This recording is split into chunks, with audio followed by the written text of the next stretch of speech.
Hello there, Rip City. Welcome into the Rip City Drive. Chris Burkhardt here with you. Wow, I just made a major mistake. I didn't talk into this mic pre-show to gauge the input levels into my earphones, and I am reminded that Chad Doing hosted the morning show. I am pretty sure he needs hearing aids because he has spent too much time with earbuds in his ears hosting radio, and he is like the epitome of this is Spinal Tap. Like, but these ones go up to 11. Like he has these earphones turned up to 11 all the time. Like, holy smokes, I just blew out my eardrums with my own voice.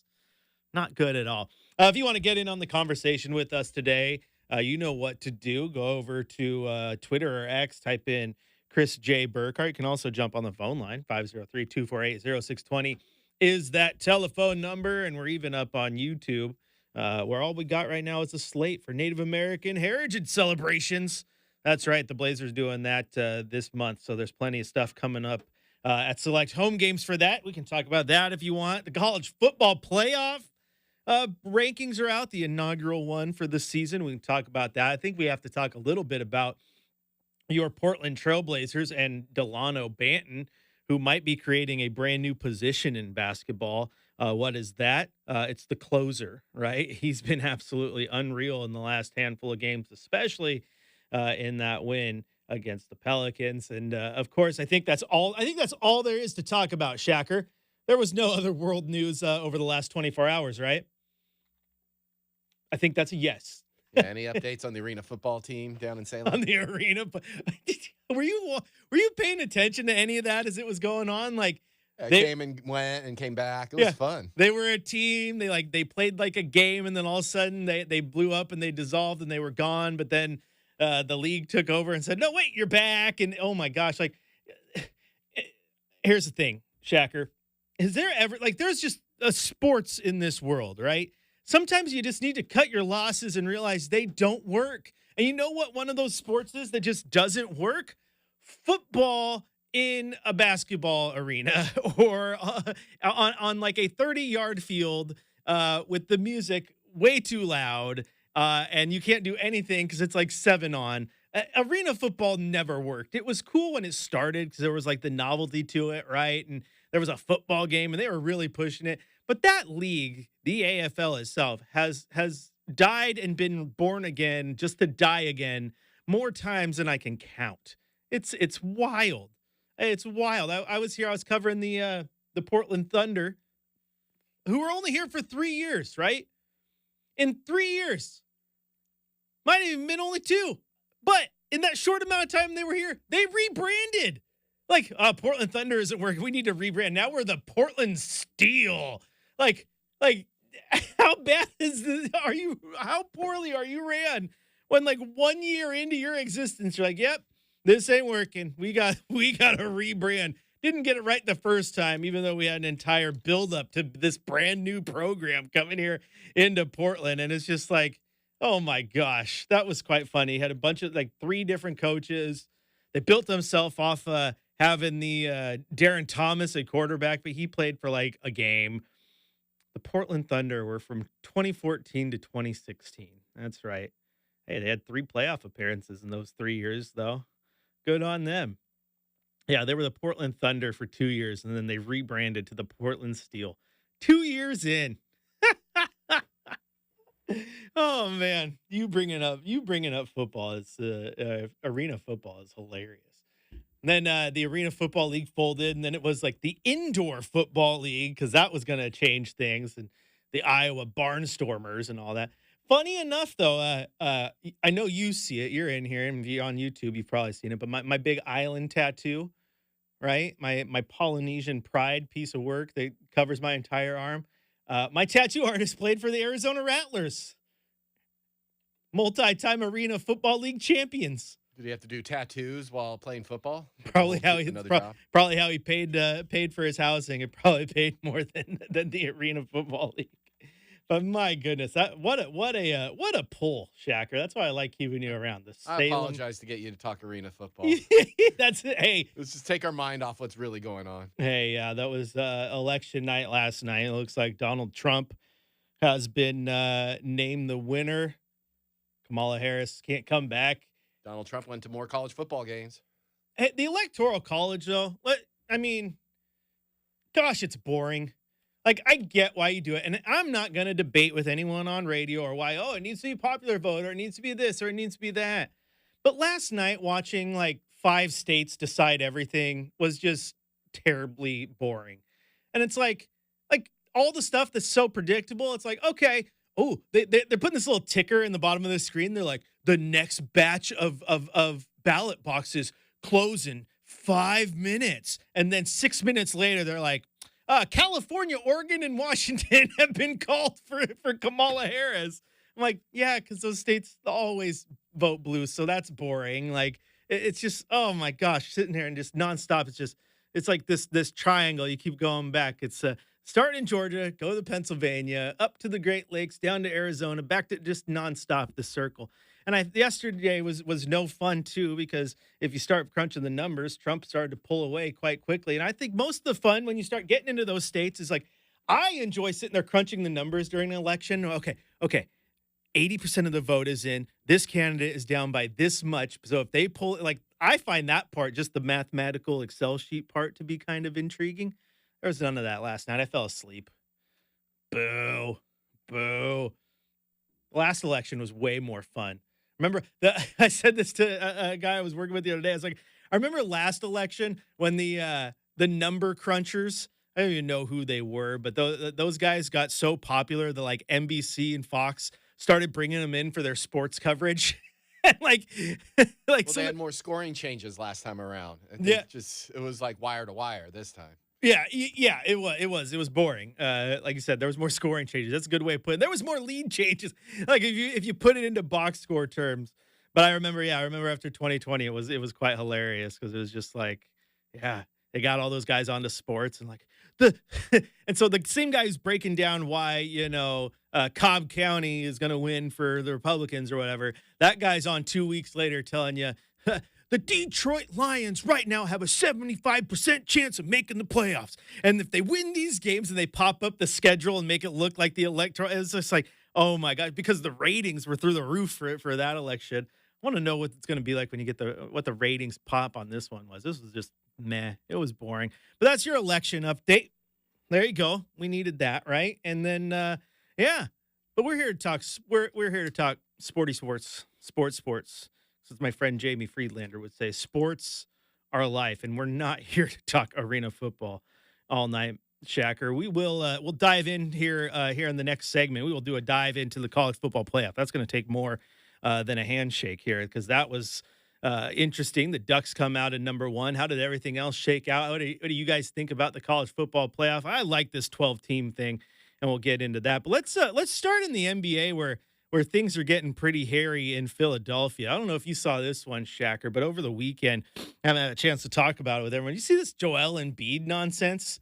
A reporter kind of pushed the wrong buttons. Just let's be fair here. The written piece that this reporter wrote, I think he definitely crossed a line a little bit, invoking the name of Joel Embiid's deceased brother to, try to, if you're really trying to be a champion, blah, blah, blah, do it for, and it's like, whoa, not cool. And then to call out Joel Embiid, he's not sacrificing for the team because he's hurt all the time. And as other people point out, not sacrifice for the team. I mean, he literally moved halfway across the world, to play basketball and left his family and all this and didn't get a chance to see his brother because he was on the West Coast rehabbing while his brother was on the East Coast. And then the tragic accident happened. So the reporter pushed buttons, man. And Joel Embiid reportedly pushed him in the locker room. Some people have initially said he was punched, he was assaulted. And then, no, it just comes out, he got shoved. And, Joel Embiid is going to do some time. He's going to be suspended 3 games without pay for shoving Philadelphia Inquirer columnist Marcus Hayes. And so, a 3-game suspension. Mutual suspect is paramount to the relationship between the players and media in the NBA. Joe Dumars, NBA Executive Vice President of Basketball Operations, said, while we understand Joel was offended by the personal nature of the original version of the reporter's column, interactions must remain professional on both sides and can never turn physical. Okay, first off, I'm going to say, yeah, I agree with Joe Dumars there. You don't want these interactions to get physical. Now, I've been in locker rooms where I've been yelled at before for no reason, really, just in a locker room and a team lost and they wanted to yell at you for some reason. I got accused by a player who shall remain nameless. I got accused of filming them while they were came out of the shower and they were in the nude. Like, are you effing filming me? And they just start freaking out. And I was talking to the PR person who happens to work in the PR department in Portland now at the time. And I'm like, my camera's not even on. It is impossible. It better not be filming me. And like the PR guy looks at me, he's like, he's not lying. His camera is turned off. Okay, good. So it's pointed over here. I'm like, dude, it's not on. I assure you. But even that situation was enough to make you pucker a little bit, right? Like, oh gosh. I mean, that's a fair response, though, if you got a camera on and they're unsure, because there's so many creeps. And I'm sorry that you got accused. Hey, I talked to this player after it happened a little bit later, and like I apologized. I'm like, hey, I'm sorry you thought it wasn't happening. Like they were like, no, it's all cool. I get it. Blah blah blah. But no, like you walk out of the shower, you don't want cameras pointing your way either. I just had to assure him multiple times my camera was turned off. It is never pointed in that direction. My point was, though, is like in that situation, it's like, yeah, I got yelled at for a minute and you get a little, you shrivel up when an NBA player raises his voice and you're just little, 5'8" me, you shrivel. Like I became about 5'4", like done. But no, in this situation, I wasn't shoved, I wasn't pushed, I wasn't anything. But even that was a little bit freaky. So I could see how tensions could get high.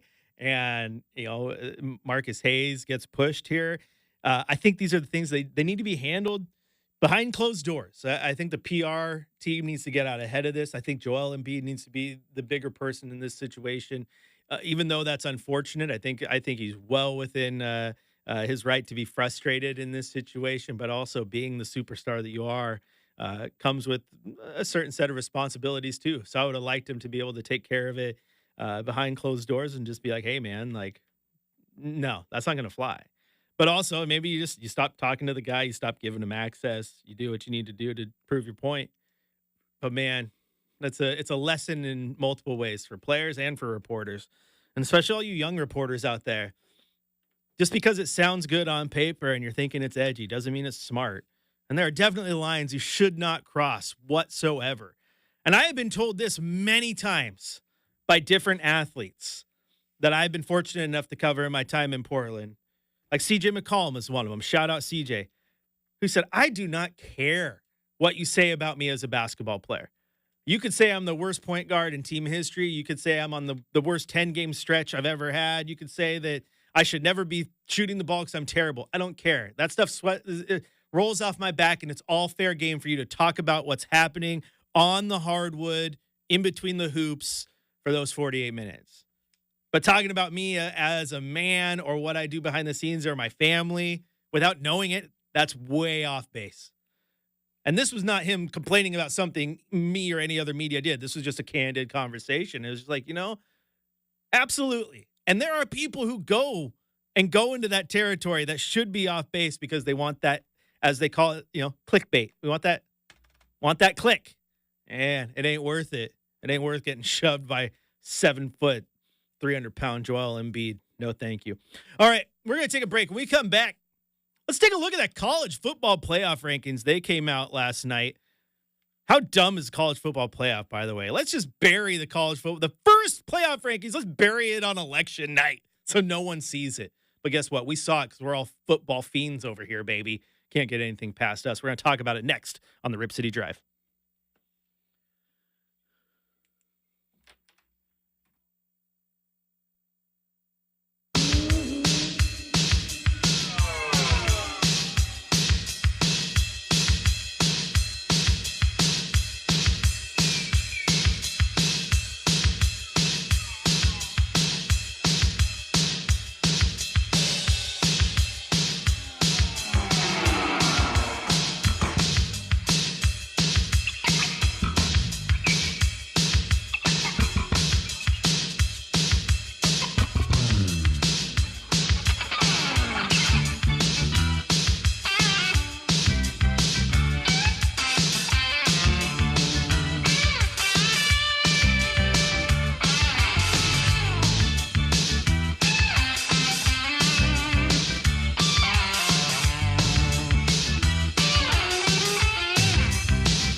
welcome back into the Rip City Drive. Chris Burkhardt here with you. You can follow me on Twitter at Chris J. Burkhardt. Send me all your questions, comments, and concerns. Talk about whatever you want. You can talk about the Oregon Black Bears. That was Salem's arena football team that lasted for like 2.5 games. You could talk about Joel Embiid and reporter etiquette, and you can talk about the Blazers, and you can talk about the college football playoff rankings, which we're going to talk about in just a second. Shout out to the Tugboat in the YouTube chat, my very good friend from back in the day, Cameron, who is trying to call out the world that I said I'm 5'8". He said, "Are you sure about that?" Yeah, I'm sure about that. As my birthday was yesterday, and as I get older, you measure yourself in the morning before gravity takes hold. Also, I work in sports where, people have been known to add an inch or two. Nothing wrong with that. Nothing wrong. Of course, my wife did laugh at me because I had to have a surgery over the summer, and the nurse asked how tall I was, and I dropped a 5'7.5" on her. My wife was just like, just stop. Just say 5'7" or 5. Like, just what's this and a half nonsense? It's like, I don't know. I'm a short king. Okay, it is what it is. All right, let's talk about the college football show. And Jamie Friedlander chiming in too. Good. There we go. You missed the beginning of the show where I name dropped you because I said we're going to talk about sports because, as Jamie Friedlander would say, sports are life, man. So here we go. You guys came in just to talk college football. Chime off in the chat. All right, here we go. College football rankings came out yesterday because, college football is like, you know what? It'd be a great day and time to release the college football rankings, the first college football playoff rankings of the season. We should probably do it when everybody is watching national news stations to get updates on the election. That is when we should release the college football playoff. Any objections to that? No? You guys think that works? That works? Yeah, no one was talking about Oregon and Georgia yesterday. I mean, well, they were talking about Georgia, but not for football reasons, okay? But it also gives us something to talk about today. So the initial college football rankings come out. This is what we got here. This is what we got. Let's start. 25, Army. 24, Missouri. Clemson and Dabo, who had trouble voting the other day due to a name snafu. Did you guys see that one? That was pretty funny. He has the same name as a kid, and this kid voted, and it messed it up. Also, am I the only one who learned this through this story that Dabo's not his name? I totally thought Dabo was his name. No, that's a nickname. William Christopher Swinney and Clemson are there at 23. Louisville at 22. Washington State representing the Pac-2 coming in at 21. Hey, 7-1. Wazoo is having a heck of a year, all things considered, man. That's a good, impressive resume they have. They will not crack that 12, but that's awesome. Jamie, Cameron, and my buddy Eli's Colorado Buffaloes coming in at number 20. They are slowly creeping up and have a real good chance of cracking into this bad boy. Kansas State at 19, Pittsburgh at 18, Iowa State at 17, Ole Miss at 16, and then you get into the nitty-gritty here. LSU at 15, A&M at 14, SMU, better known as SMU, at 13, Boise State at 12. Boise State's in there at 7-1. Their one loss to the Oregon Ducks, putting an impressive season together next to behind the legs of Genty, who's been absolutely unreal in how talented he's been this year and the numbers he's putting up. Saw this stat the other day. Ashton Genty has more points by himself than Florida State has as a team. Chew on that one for a minute. Alabama at 11, Notre Dame at 10. Then undefeated BYU at number 9, undefeated Indiana at number 8. We'll see which one of those teams ends up taking a loss. I do love Kalani Sitake. I love BYU, what he's doing down there. But that team they're good. I just don't get great vibes from them yet. So them dropping a game just feels like it's bound to happen. Indiana as well. They still got Ohio State looming in their headlights down the road, and that's going to be a big time matchup. But they deserve all the credit in the world for the season they've put together. Tennessee and Penn State come in at 7 and 6. Texas, Miami come in at 5 and 4. Georgia, number 3, Ohio State at number 2, 7-1 Ohio State, their only loss to the Oregon Ducks. And then number 1 at 9-0, your Oregon Ducks. And that is the initial college football playoff rankings. So giving that a look, we can get an idea of what the playoffs would look like. All right. So the 4 highest ranked conference champions get a first round bye. So that means you would be looking at number 1 seed Oregon, number 2 seed Georgia, number 3 Miami. Even though I'm not talking about their seed, they're number 4 seed, but I'm the top 4 teams. Excuse me, Miami, and then BYU. Even though they're ranked number 9, would be the 4th team of those 4 to get that first round bye. And then you would be looking at first round matchups of Tennessee, Indiana at Indiana, Ohio State, Boise State. Did I say at? I got this all wrong, man. Not at Indiana. Indiana at Tennessee, Boise State at Ohio State, Notre Dame at Penn State, and then Alabama at Texas. This is clear. This is clear. Hook it to my veins stuff, right? Give it to me. Give it all to me. This is what we wanted, right? We wanted to get away from the BCS long ago. We didn't like this. I could, go undefeated and still miss out because of what the computer said. We had 4 teams and we're like, someone's going to be left out. Look out last year, right? Florida State undefeated. Do they deserve to be in? What about Bama? Yada, yada. Not a lot of debate here. Not a lot of debate here, but you look at what the matchups would be like. Boise State at Ohio State, Genty versus that defense in the shoe in a playoff game. Winner to play BYU. Yeah, I like that. Alabama at Texas in a first round playoff game. Winner to go play Miami. Yeah, I'd like that. Number 10 Notre Dame versus number 7 Penn State at Penn State. Beaver Stadium, wide out, winner gets Georgia, and then Indiana, Tennessee, winner gets Oregon. This is the college football playoffs. Awesome. It's awesome. 12 teams in this bad boy now, and it's awesome. And you look at the rankings, so now, like last year, you have an undefeated team. You start talking about who's the team that's left out. What are you going to do? As Tugboat says in the YouTube chat, this has turned out to be a great year for the expansion to happen. Absolutely. I also love, 2 teams in the top 12, 2 teams who would be in the playoff right now have 1 loss, and that 1 loss is to the Oregon Ducks. It is to the Oregon Ducks, and you got big games looming. You still got Bama, LSU with those 2 teams trying to hold on to their playoff hopes, excuse me. Obviously, you still got Oregon who needs to get through this bad boy. You got a Big Ten championship game if they do. There's still a lot to happen here. But Alabama, LSU, loser of that game, yeah, they're out of the hunt. They're out of the hunt. Now you look at the rest of the rankings though, and see how things would fare. And you look at number 12, Boise State. Right now, number 13 is SMU, who's put together one heck of a year. I don't know about them as a viable championship contender and how they stack up against, some of those top teams. Am I picking SMU to beat any of the teams above them? They got a chance to beat Boise State. I think they have a chance to knock off a team like BYU.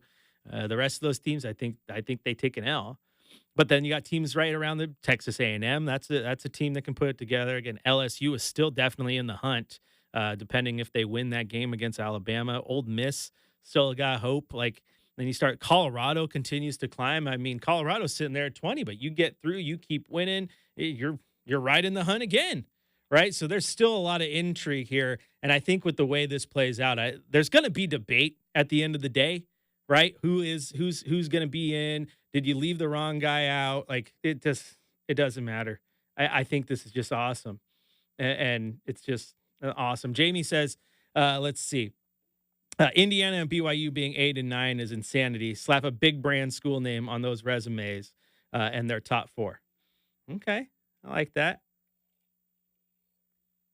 BYU. I BYU, man. I love Kalani Sitake. I absolutely love Kalani Sitake. Here's the question then, and you guys, if you guys want real hard hitting, nonstop, like 3 hours of a bunch of goofballs talking nothing but this college football playoff, not just me, you better tune in to the Just Two Fans podcast with my friends Jamie and Tugboat there in the chat. Sometimes I tune in when I'm not busy. Well, I join them when I'm not busy, and so does my buddy Eli will be there too. These guys know college football like no other. And who do you like? Indiana, BYU, you know. You said slap a big brand name on him. How good do you think those teams are? It's a good question. But BYU, man, Kalani Sitake continues to be awesome.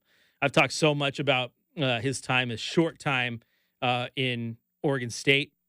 He was a bright spot in the otherwise terrible Gary Anderson era, right?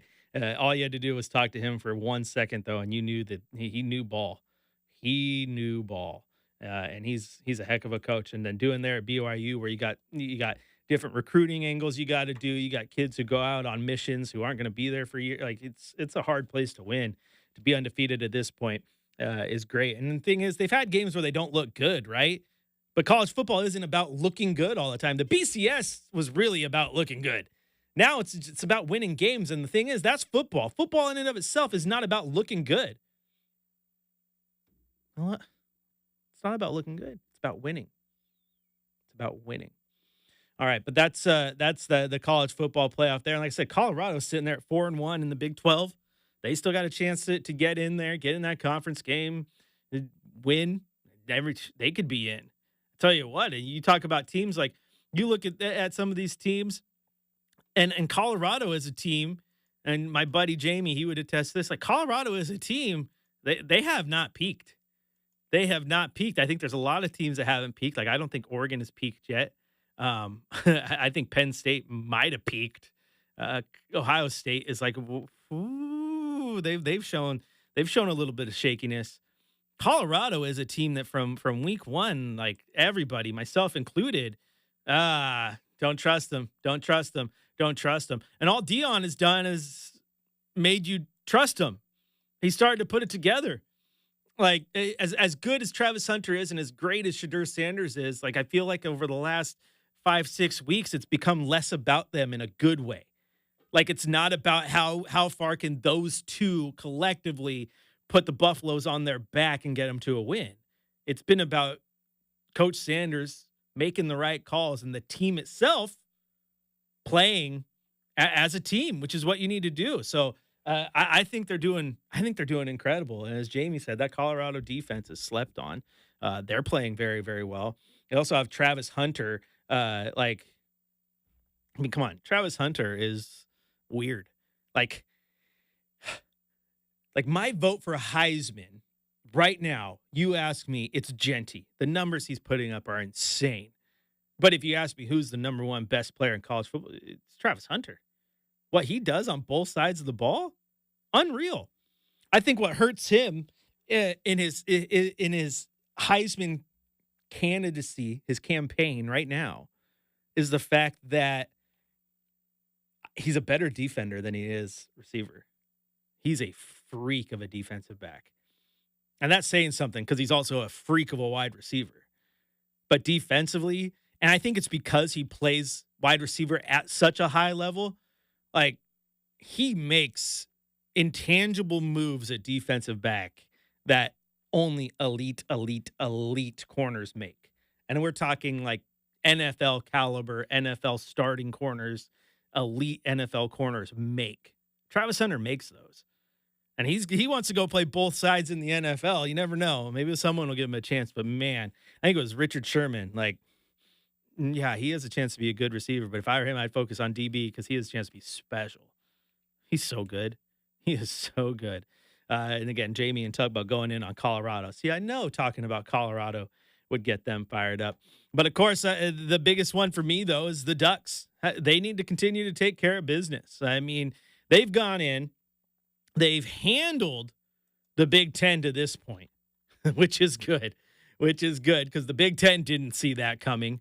Duck fans tried to tell them, but, you know, they laughed at us the whole time. You can't handle the toughness of the Big Ten because you're just that speed and finesse team out west, and you're not tough because only Big Ten football is tough. And it's just like this narrative that Oregon football is a team of speed when they haven't been built on speed for years now. And Chip Kelly left a decade ago, and we're still acting as if they're running this blur offense, no huddle, 5 seconds between snaps, option read, pass to DeAnthony Thomas, option read, quick slant. Like, no. The Ducks of 2011 are nowhere near the Ducks of 2024. Sorry. But this narrative that, the Pac-12 that was the cupcake conference, the cupcake Power Five, and that was built on passing and finesse, and they don't win in the trenches. Like, open your eyes and pay attention.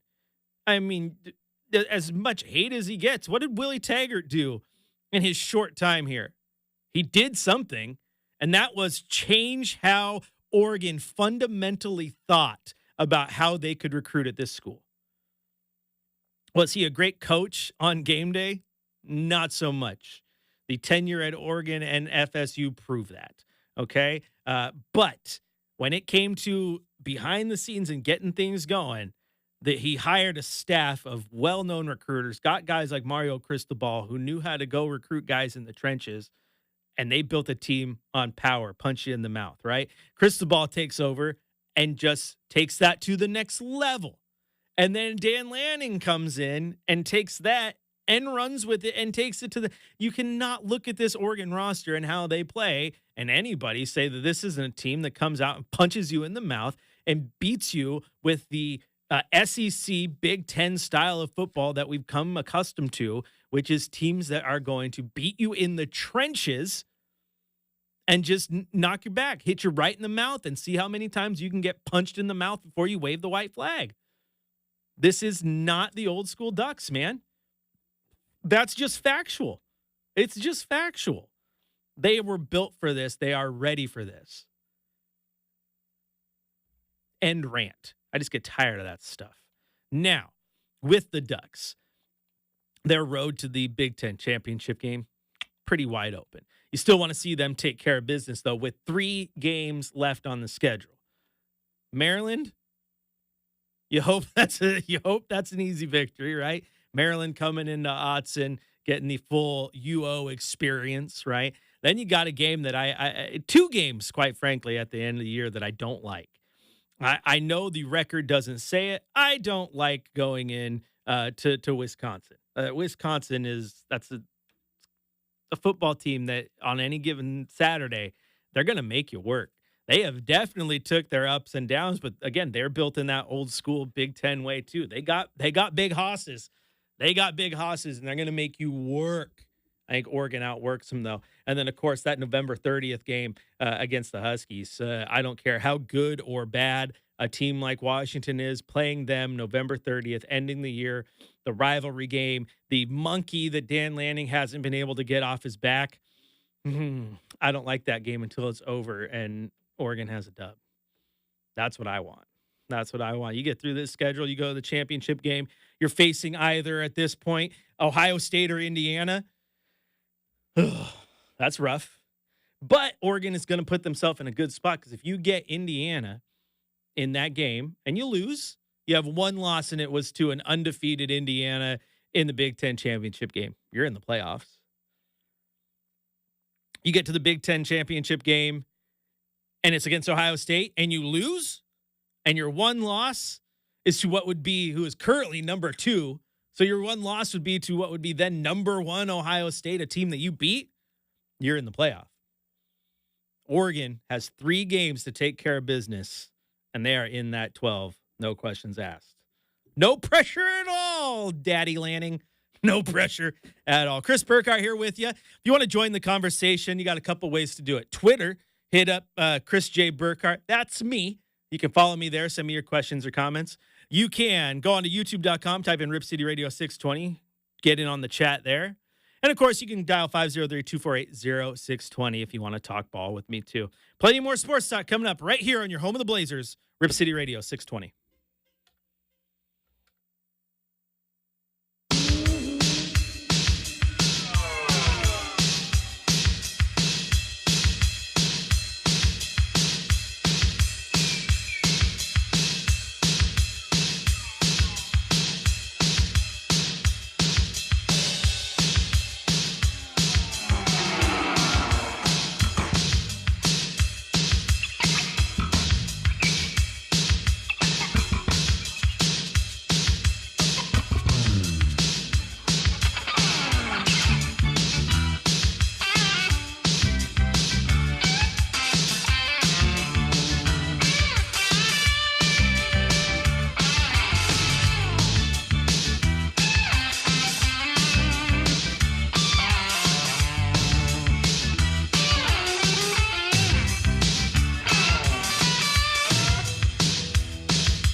Did you choose this song because the last week it's felt like you've been hit by a 2x4?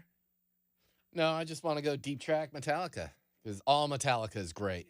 Hey, there's nothing wrong with going deep cut Metallica, baby. Those are my boys right there. Favorite band ever. All right, welcome back into the Rip City Drive. I almost said Blazers game day. You know, everything's a blur lately. Chris Burkhardt here with you. You can join the chat if you want. If you want to get to do that, go to youtube.com, type in Rip City Radio 620, and talk to me there. 503-248-0620 is your telephone number. And Chris J. Burkhardt is the name on Twitter. And no, Dennis, Chad did not get laid off. Chad's just fine. Chad was doing the morning show today. He said, hey, buddy, you want to help me? Think you can do the afternoon show so I can do the morning show? And I was like, sure, do whatever you need me to do, boss. I don't really get to question it. You just tell me, and I do it.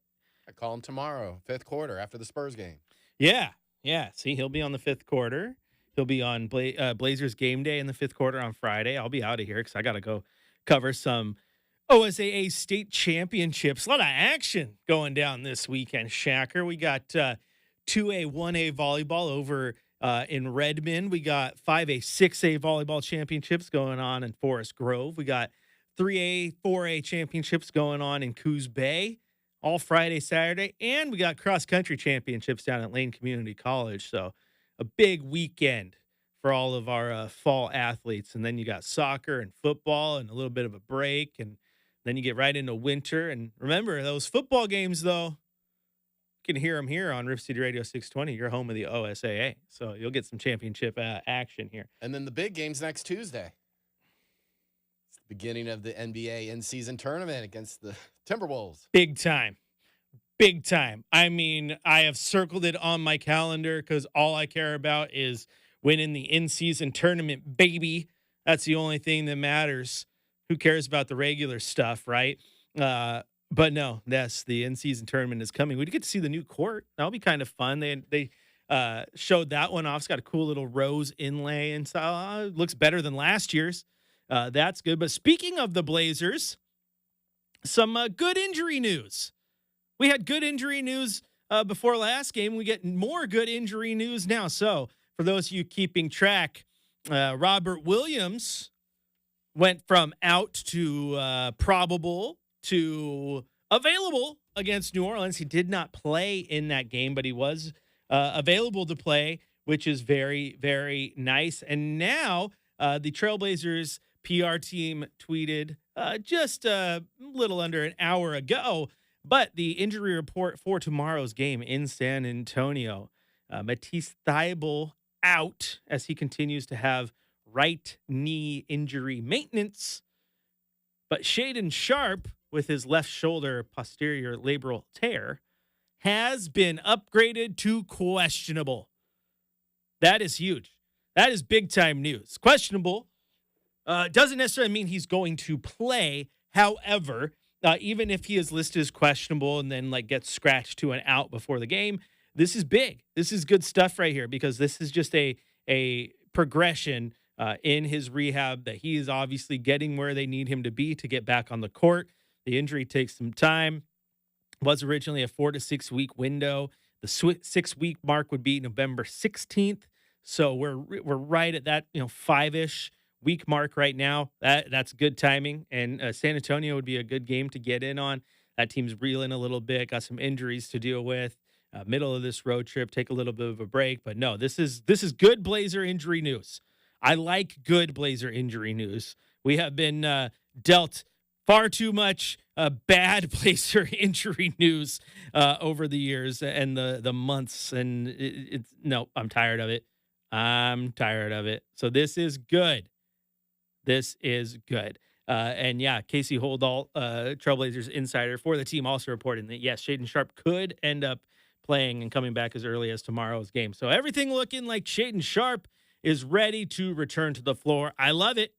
I had been telling everyone to circle the Atlanta Hawk game, which is on the 17th, because that one just made a lot of sense. Made a lot of sense to hit the last home game before hitting the road, where you get games against teams like OKC, and it was going to be a gauntlet. But no, this one makes a lot of sense too in San Antonio. There's no point in keeping him out any longer than he needs to be, really. But this would put him, well, let's see, 1, 2, 3, 4. Put him in 5 games earlier than I thought, which is always good because the Blazers have tomorrow against the Spurs. And then if he played tomorrow, maybe he doesn't play Friday because the Blazers have a back-to-back in Minnesota. And then they play the Grizzlies on Sunday, and then they play the Timberwolves back-to-back at home. That is gross, by the way. That is gross. They have to play the Minnesota Timberwolves 3 times in 5 games, and 2 of those 3 games are second nights of a back-to-back. And the second one is a back-to-back against the same team. That's brutal.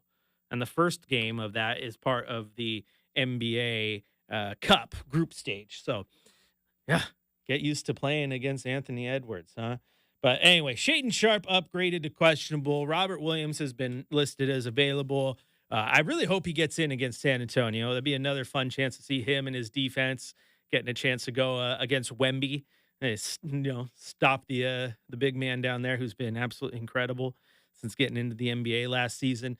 But no, I want to see Robert Williams. I want to see Shaedon Sharpe. And then obviously I want to get Matisse Thybulle off of this right knee maintenance and get him in the lineup too. The crazy part about this Blazer team is that we have been fed that they're going to go into this rebuild. They're going to go young. They got Donovan Clingan. They got Shaedon Sharpe. They got Scoot Henderson. And I get that, but then you get games like NOLA where Delano Banton shows up and the team looks good for a minute. And you're like, okay, maybe is this team better than I thought? I'm not getting too excited. I still think this team is a lottery team when it's all said and done. But right now, sitting at 3-5, it's not terrible. Could be worse. 2 wins against NOLA. Take those. They got the upset win against the Clippers. Pretty nice. They have a chance to get in and get one against San Antonio tonight. I mean, sitting at 4. If you tomorrow night, if you get that win against San Antonio and you're sitting at 4-5, 9 games in, not a terrible start for this young team because it's still a gauntlet of a season for them. Like I was mentioning a second ago, this is how the rest of their November shakes out. Okay, at San Antonio tomorrow, at Minnesota Friday, home against Memphis on Sunday. Back-to-back against Minnesota at home against Atlanta, who is one of the weaker teams they have to face. Then they go on a 5-game road trip that sees them going to Oklahoma City, 2 nights in Houston, another back-to-back, my goodness, Memphis and Indianapolis, and then the final game of November for them will be November 29th at home against Sacramento. That's a gauntlet. Also, can we talk about by the end of November, that already 4 back-to-backs? They had to play New Orleans, Sacramento on a back-to-back, Oklahoma City, Phoenix on a back-to-back. Then they get San Antonio, Minnesota on a back-to-back. So there's 3 back-to-backs. Then they get Minnesota on a back-to-back. There's 4 back-to-backs. And then they get the 2 games in Houston on back-to-back nights. 5 back-to-back games back-to-back nights before November's over. That is insanity, man. Remember when they were trying to get these schedules out and like, we're trying to get it easier and, these tournaments, we need to play these in the tournament. It's in-season tournaments. They're great. And then we need to limit the back-to-backs for health reasons. And they're like, you're just adding new ways to play and new games and just doing all sorts of nonsense. What the hell's going on? What is going on? All right, shout out. Scott Jones says the only tournament that matters is the All Valley tournament or the OSAA State Championship tournament. All right, don't go anywhere. Plenty more sports coming up here on the Rip City Drive.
Welcome back into the Rip City Drive. Chris Burkhardt here with you. You can follow me on X at Chris J. Burkhardt.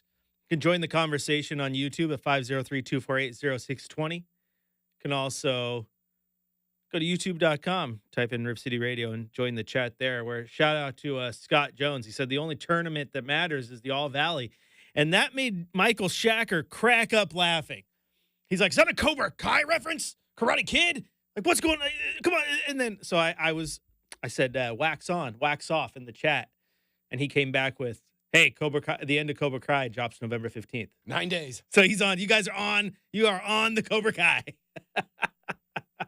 8 days, 8 hours. I did not realize you were this into Cobra Kai. Oh, yeah. It's the TV show I've been waiting for since I was 8 years old. Okay. Long time ago when that movie came out. Okay. That's fair. I'll give it to you. I'll give it to you, Shacker. Oh man, I need to get in on that. You're going to judge me harshly. I've not watched a single episode of Cobra Kai. No, I'm jealous. That means you got a lot of things to watch, and you'll get to watch it for the first time and be surprised, unless we've ruined it for you. No one's ruined it for me. Also, I live a life where this idea of being spoiler free is dumb because it's impossible. Like people who get mad, like, oh, don't spoil it for me. Okay, well, here's the thing: you should have watched it when it came out. I'm sorry. Like you ever talk about a movie or even a video game. Like when someone tells me like, oh, have you ever played Red Dead Redemption? I have. But let's say I said no. And I'm like, no, I haven't. They're like, oh, well, I don't want to spoil anything for you. Spoil anything for you? The game's like 15 years old. It's on me if I don't know what's going on. So okay? It's not a spoiler. It's about hyping. You're getting hyped. Yes, you can get hyped. But that doesn't count. Like if you there's like a window. Like if it's couple weeks past its DVD release. Yeah, but if it's in the bargain bin at Walmart, you can't spoil it. That's don't ruin the Sixth Sense ending like the first couple weeks, but if you haven't seen it by now, yeah. Like if you don't know that he's dead the whole time, that's on you. Oops, sorry, did you not know, listener? Well, the Sixth Sense came out like 20 years ago. My bad. Let's look this up. Sixth Sense. That's got to be like 2000. Yeah, 99. 1999. 25-year anniversary this summer. Even earlier than I thought. So again, it's like The Thing, okay? I watched The Thing for the first time ever. Like the first Fantastic Four, like or 2 the weeks Fantastic ago. Four remake? Oh, yeah. No, The Thing, 1982. Oh, not The Thing from no, Fantastic not Four. The Thing, Fantastic Four. The Thing, the movie, the classic, right? Now, that movie has been around for 40 plus years now, 42 years. So I knew The Thing. I knew of The Thing. I knew how the movie ended. I knew all that. But it didn't ruin my experience because I was still watching it for the first time. So I was glued to my seat and I enjoyed every minute of it. But at that point, if I was spoiled or someone, oh, what about this part? What about the blood test scene? What blood? Oh, no, you ruined it for me. You ruined it. This movie that I haven't seen that came out 40 years ago. It's on you, man. People who get really, really uppity about the spoilers. Get off my lawn. Now, if you're watching a show that comes out every single week and like the one just came out and you're like, oh, I didn't get to watch it on Monday. I'm going to watch it on Tuesday. Don't spoil it. That's different.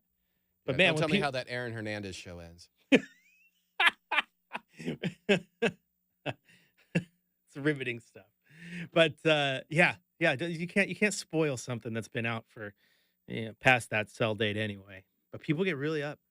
Oh, don't spoil it. I really plan to watch it. Since when? It's been out for 40 years. You just now planning? Like The Thing. Good movie though, by the way. I mean, I was 42 years past its release date, but I enjoyed it. All right, let's go back to a little bit of Blazer talk for a second here, Michael Shacker, because first off, we had the good Blazer injury news, right? With Shaden Sharp now being upgraded to questionable. Robert Williams was listed as available in that game in New Orleans. He did not play, but it would assume that his debut is just around the corner now. Here he comes. But you look at this Blazer team, the Blazer team who's sitting at 3-5, 2 wins over New Orleans, played the heck out of Phoenix in Phoenix.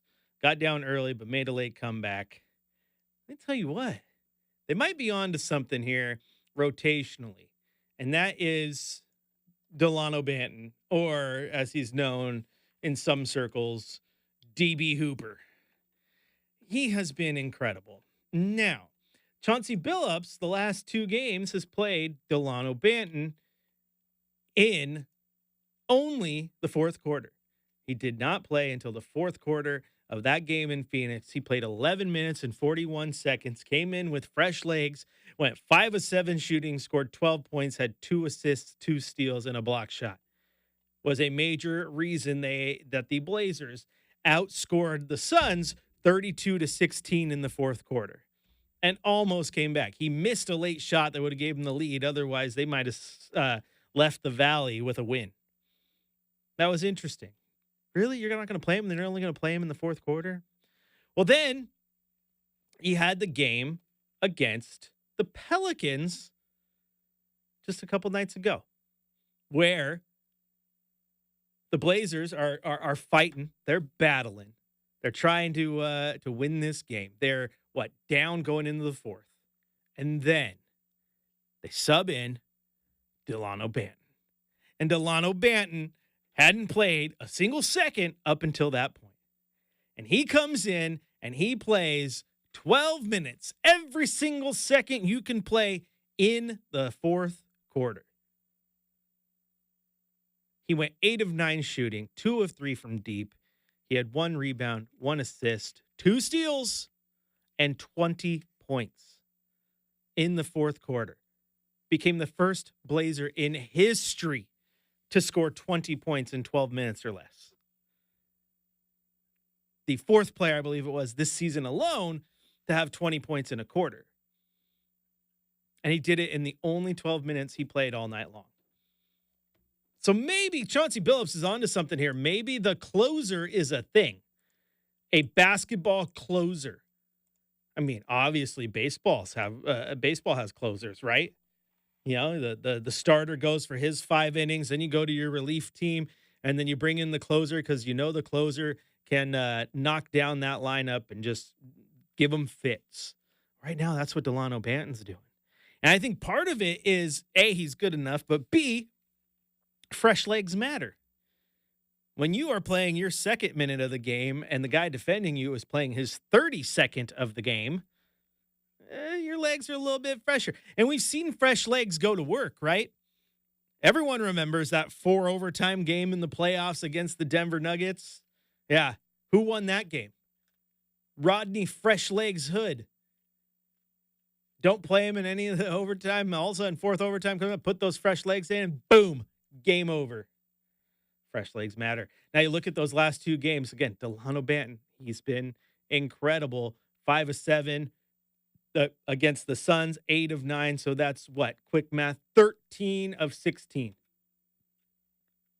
for 32 points with 4 steals in the last 2 fourth quarters. So now I think Chauncey has to just lean into the bit. That's what our insider Sean Hyken said too. Chauncey needs to lean into the bit. Like if you go into San Antonio tomorrow and you play Delano Banton in the first quarter, that's coaching malpractice. Don't kill it. Superstition. Let nope. He can only play the fourth quarters now. You have to lean into the bit.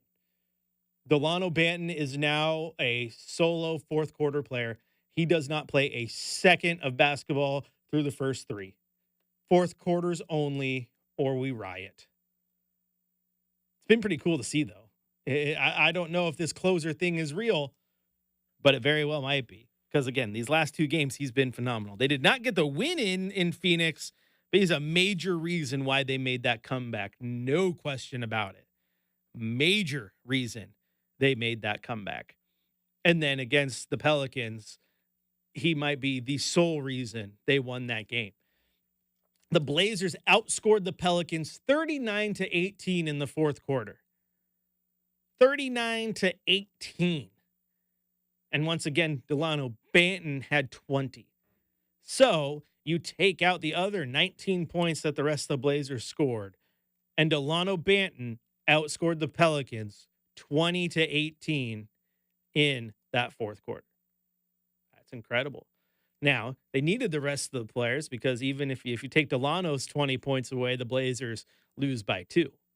So they needed the other 19 points as well. But man, anytime a guy can come in, hasn't played a single minute all night long, plays the entire fourth quarter and outscores the opposing team, that's incredible. That's absolutely incredible. So shout out to DB Hooper, an objectively awesome basketball nickname, by the way.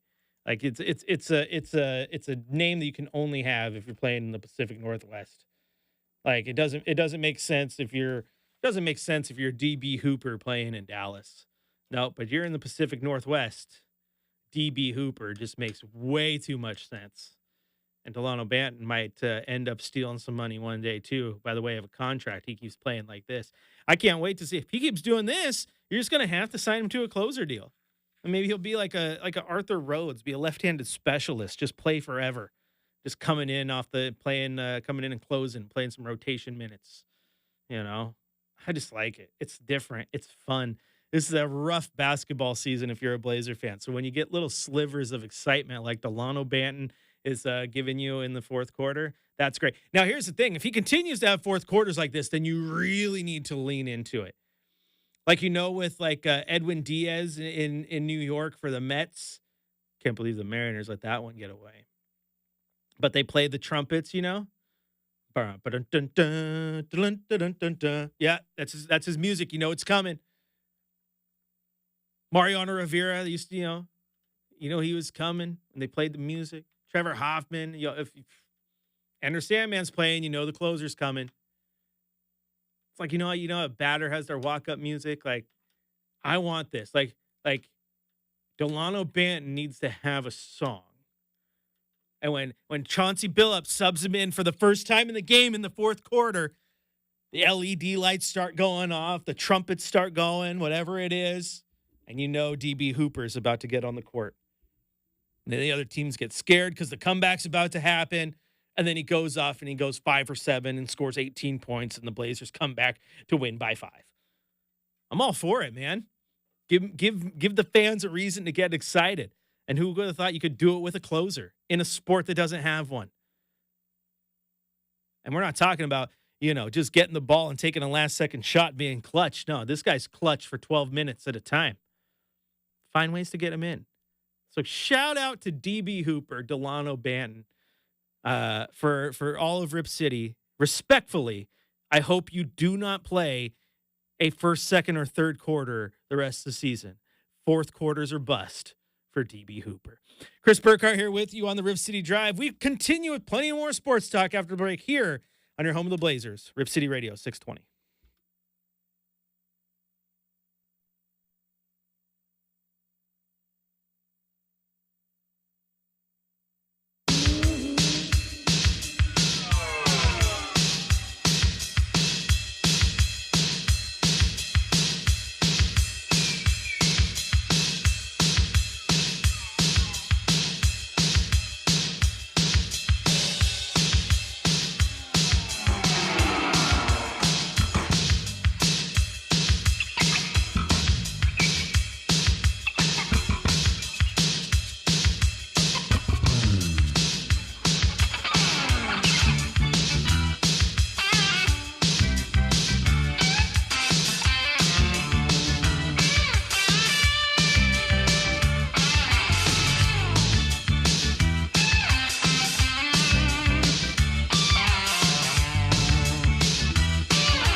Welcome back into the Rip City Drive. Chris Burkhardt here with you.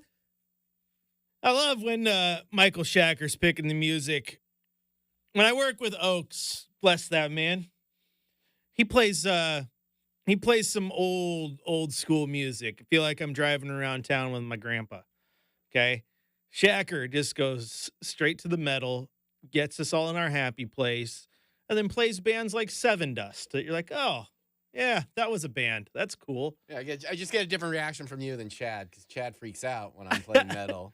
Oh And then yeah, when you're well, in the chair, I'm like, oh, we're going all out today. see, Burkhardt's here. well, Chad is like, Chad is also like driving around with your grandpa. Yacht Rock Friday, like, Music that makes you happy. like seven. Yeah, it makes you happy, but I mean, every once in a while, I need just a little bit more disturbed than Hall and Oates. That's all I'm saying.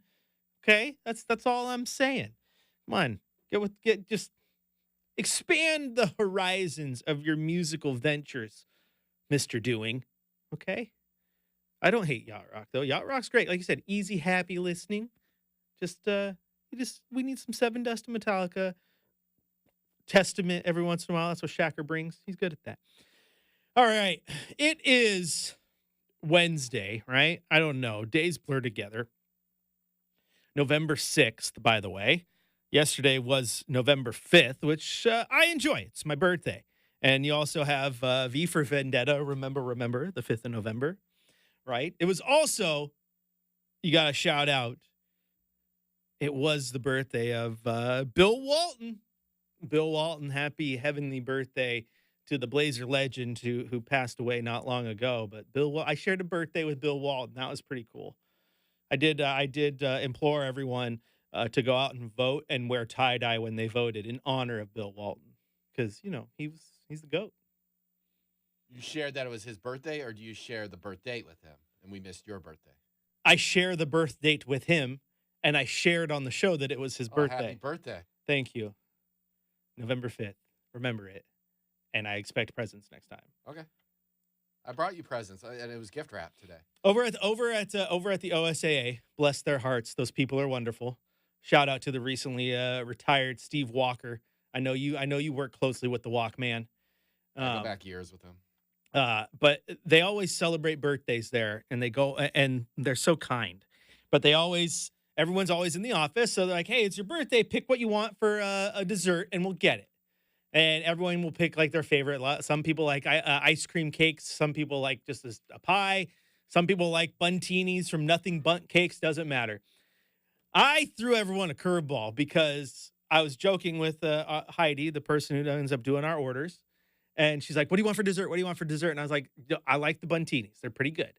And she's like, "Well, a couple people have to leave in the afternoon, so it's going to be early in the morning." I'm like, whoa, hold up. If we're doing it early in the morning, what? We don't have to have sugary treats. Can I throw a curveball? Can we do breakfast burritos for my birthday? And she's like, yeah, we can do that. So when we got to the office today, there was breakfast burritos on the counter waiting for us from this little food cart. I think it was like Blazing Taco Truck in Wilsonville. Had a chorizo breakfast burrito. It was amazing. So shout out to the breakfast burritos. That's the way to go. That would have been cool if they put a candle in it and let you blow a candle.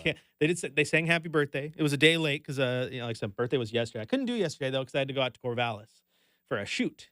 But yeah, I threw the curveball. And now it's probably gonna start a trend. People are like, "Do I have to have cake, or like can we have Hawaiian food? Can we have Roxy's?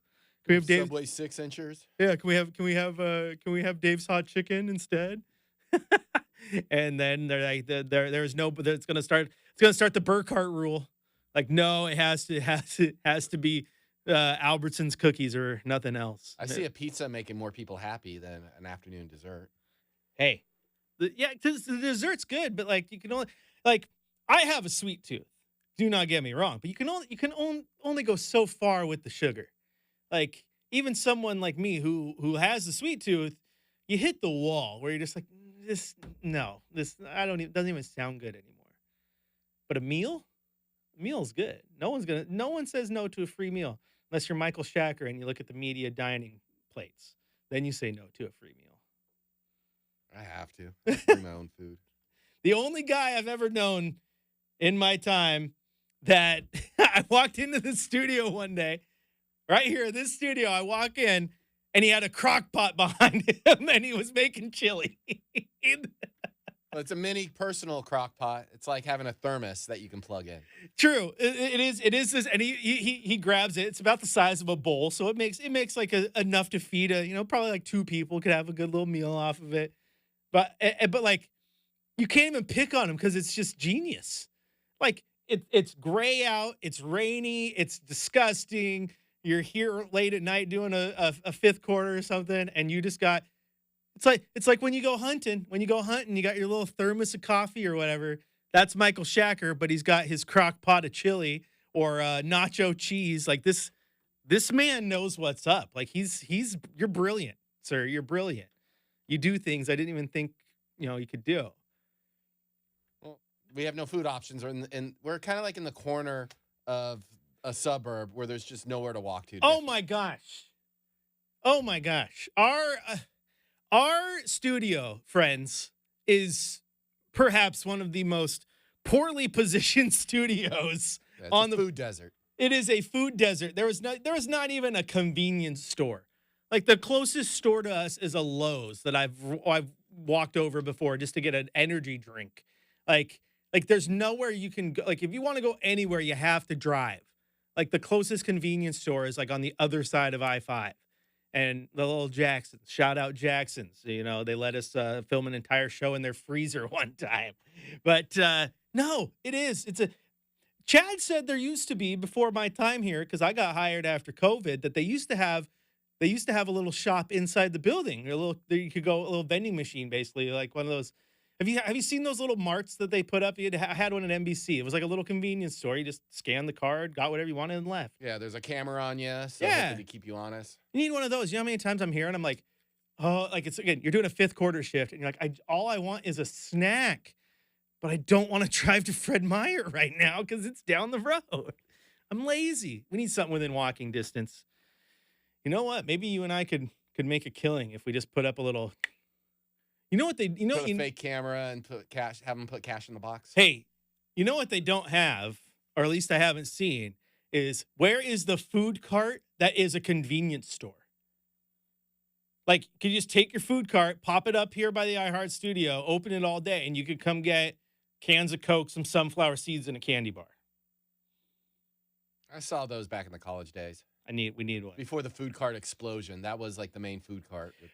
Remember when Portland was it? Like Portland had food carts, LA had its taco trucks, but like anywhere else, it was like the idea of a food cart was like, that's disgusting. Like just go to a real restaurant. Now, no matter where you go, there are food carts. Also, the food carts make some of the best food around. Like they do not mess around. Like little ones by our house. You ever stop at the ones in Happy Valley now that you're out that direction? Yeah, I've been out there. That's a good spot. You got the Montage Bistro. Oh, hit it up. Get some gumbo. I sometimes get when there's too many food carts to choose from. It's like, oh, I don't want to pick this one because that one over there might even be better. See, but the food carts are the way to go when nobody in the house can decide what they want. Because then you just show up to the food cart and the kids want a hamburger. I want Hawaiian. My wife wants, the alligator mac and cheese. Guess what? We're hitting up 3 food carts, meeting at one table. Everyone got what they want. Everybody's good to go. Do they sell alligator meat over at the butcher shop? No. Might be able to order it, though. I always tell people at the butcher shop where you're only limited by your imagination. I don't carry everything, but I can order things. And sometimes you just might have to, like if you wanted to order alligator meat, Shacker, I could get it for you.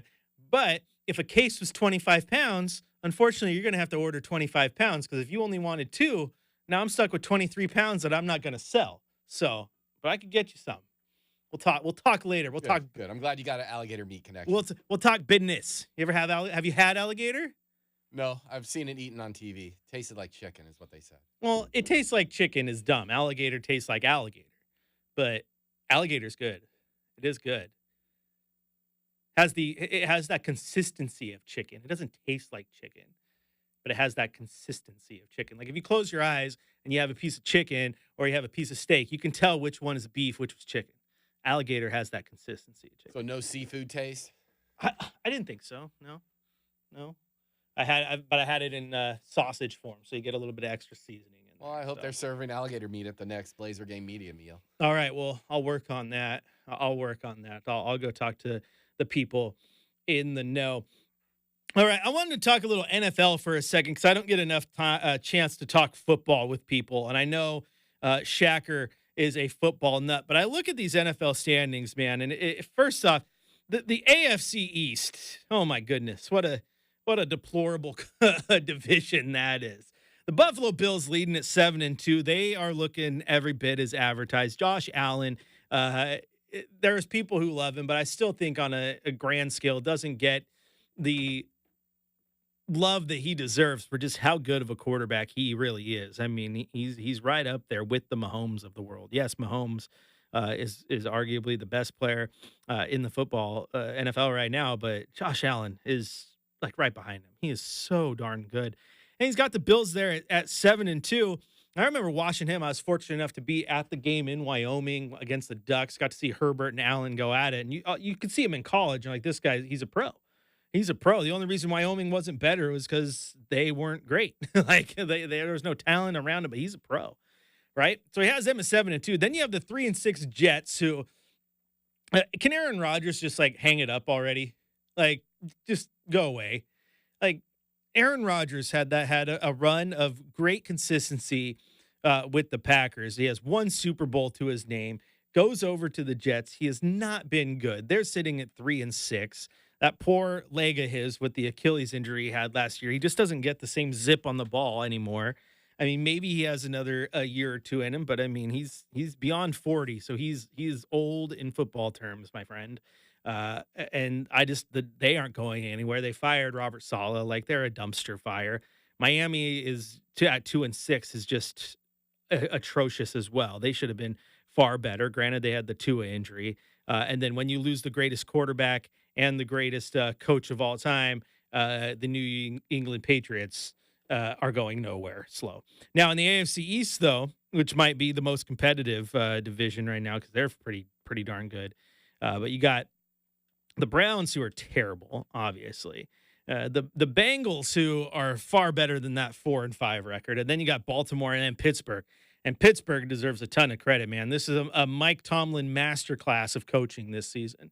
To start that season with Justin Fields, to take on Russell Wilson, who was cast off from Seattle, then cast off from Denver, and he had damage to do to that reputation of his after leaving Denver, because I think Sean Payton helped soil it a little bit, tried to tell you that he couldn't play. Well, guess what Russell Wilson's doing? He's playing.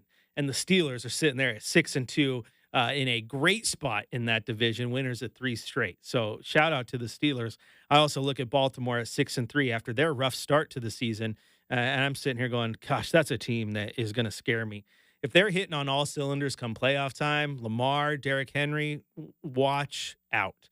Now in the AFC South, also an interesting division because Jacksonville, Trevor Lawrence is paid like he is the top quarterback in the league, and he is not playing very well for that team, and that team is struggling at 2-7, right? Tennessee is a dumpster fire. Did I say AFC East twice? You know what? I'm looking at things, Jonathan, and I'm struggling, okay? Reading and talking at the same time, hard to do. AFC East, South, North, let's just call it football. Also, shout out for paying attention, Jonathan. I need to be kept honest. I absolutely need to be kept honest. I'm surprised I didn't say Russell Westbrook by accident. I told someone this the other day, Jonathan, and it was, you all know, I do the fifth quarter game day. I've covered the Blazers for a decade with various companies now.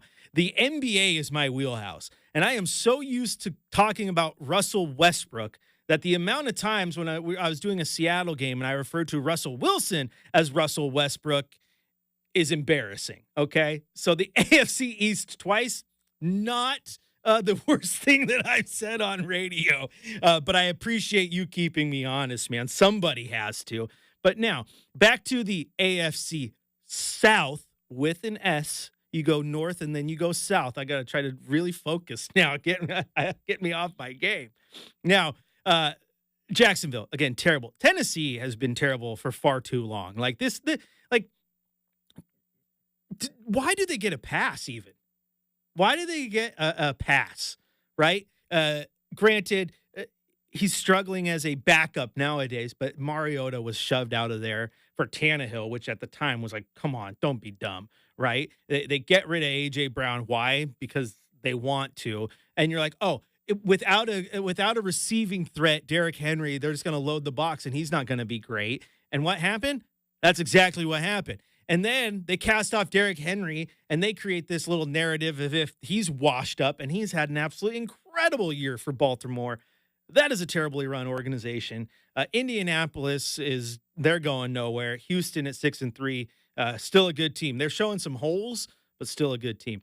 Now to the AFC West, this is where it gets really interesting to me, because the Chargers at 5-3, they're a good football team. They're the type of team that if they're hot at the right time, they can make some noise. I don't know if they're a true Super Bowl contender, but behind Justin Herbert and co, Harbaugh, give that thing some time to gel. They're definitely going places. And then the Denver Broncos resurgence, right, at 5-4, largely in part to their defense. Bo Nix has had his ups, but he's definitely had his downs, but they're showing the right trajectory. The one that's just crazy to me is Kansas City. Like, you get out here, Travis Kelce isn't playing like his old self. Patrick Mahomes is having one of the worst years of his career. They are plugging and playing in all their key positions, and they're sitting there at 8-0. Like, it is the Kansas City Chiefs world, and we're just all living in it, man. It is, as Tech 9 would say, it is the Red Kingdom, okay? And we are all just in it, and it's insane to me how good they are and how good Andy Reid and company has been there in the AFC West, which is on the opposite side of the East, which apparently I like to say a lot. Now, over to the NFC. All credit in the NFC East goes to Jaden Daniels, man. Holy smokes. I did not believe in this guy. I didn't really like him at Arizona State. I mean, I thought he was good. He was dynamic. I looked at him, though, and I'm like, hey, it's a good college quarterback. Didn't think he was the Heisman winner. I personally, my vote, and I say this as a Duck, so that's how you know I'm not yanking your chain. But my vote last year, I thought Michael Penix was the Heisman winner, should have been the Heisman winner. Jaden Daniels gets it, goes to Washington, and unlike most rookies, no learning curve. And he has the Commanders at 7-2, just playing great football. And that trade for Lattimore is only going to make them better. And then obviously you got Philly right behind them, where Saquon had one of the greatest hurdles of all time, the reverse hurdle on Sunday. And that's a great football team. Dallas is a dumpster fire.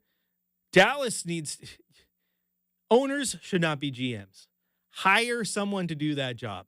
Like Jerry Jones getting a pass here when the Dallas Cowboys haven't been relevant when it comes to really a championship contender since Jimmy Johnson and Aikman left town. Like, yeah, they had the run with Romo and all that, but that team was never really a Super Bowl contender, right? You knew they were going to get to the playoffs and put up good numbers, but that's just he's one of the most well-known owners, but doesn't mean he's a good one. In the NFC North, Detroit and Minnesota, Green Bay, all sitting there with winning records, but boy, howdy, Detroit, that's America's team now. Say what you will about the Cowboys. That's America's team. Who wants to see Detroit get to and win a Super Bowl? I do. I just don't want to see them beat my Niners in the championship game. The South, meh. Ooh, Atlanta is 6-3, 4-5 Tampa Bay Buccaneers. No one cares. And then in the NFC West, is the division of what's going on.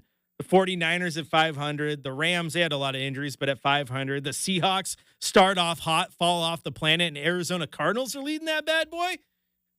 We're in the upside down in that division. But again, it's just the Red Kingdom, and we're all living in it. All right, going to take a quick break here on the RipCityDrive.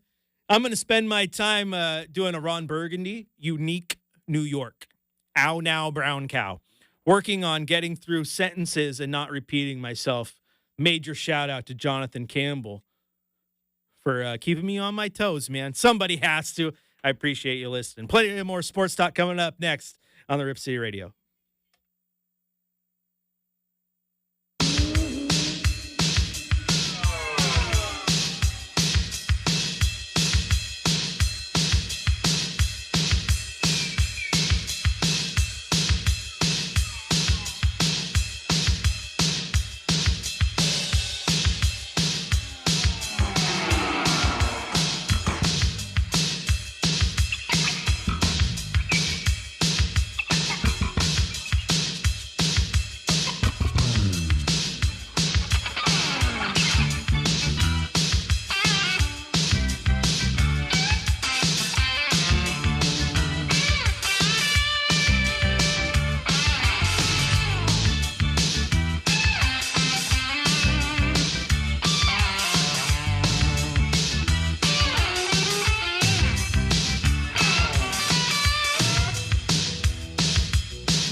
Welcome back into the Rip City Drive. Chris Burkhardt here with you.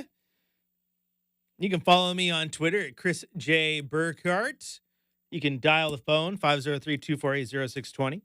Or you can go to youtube.com, type in Rip City Radio 620 and get in on the chat there, where Keith says, too bad about Dwight, is what he says there in the comments. And yesterday, shout out to Chad Doing, who did, I thought, a very good show, given the circumstances. And he did a good job. He made it all about the Godfather, Dwight Yates.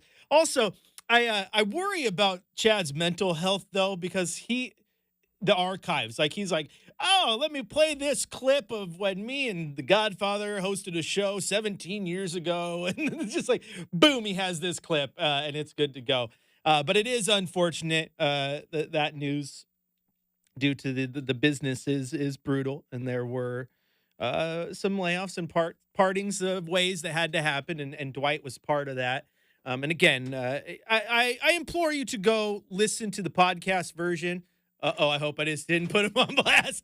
Or go to YouTube. And there you go. It'll be there soon. Of yesterday's show, because, again, Chad did a great job of breaking it down as to the reasons and dedicating it to Dwight. And, it's just an unfortunate part of the business. But I think I want to take that time, too, to talk about the Godfather, man, because he and I go way back, too. I know I don't have all the audio clips like Chad does, but when I got started in the business, I got started in the sports reporting business, working at NBC. Okay, that was when it was then Comcast Sportsnet Northwest, CSN&W, before changing its name to NBC Sports Northwest. Justin Myers worked there with us for a little bit too.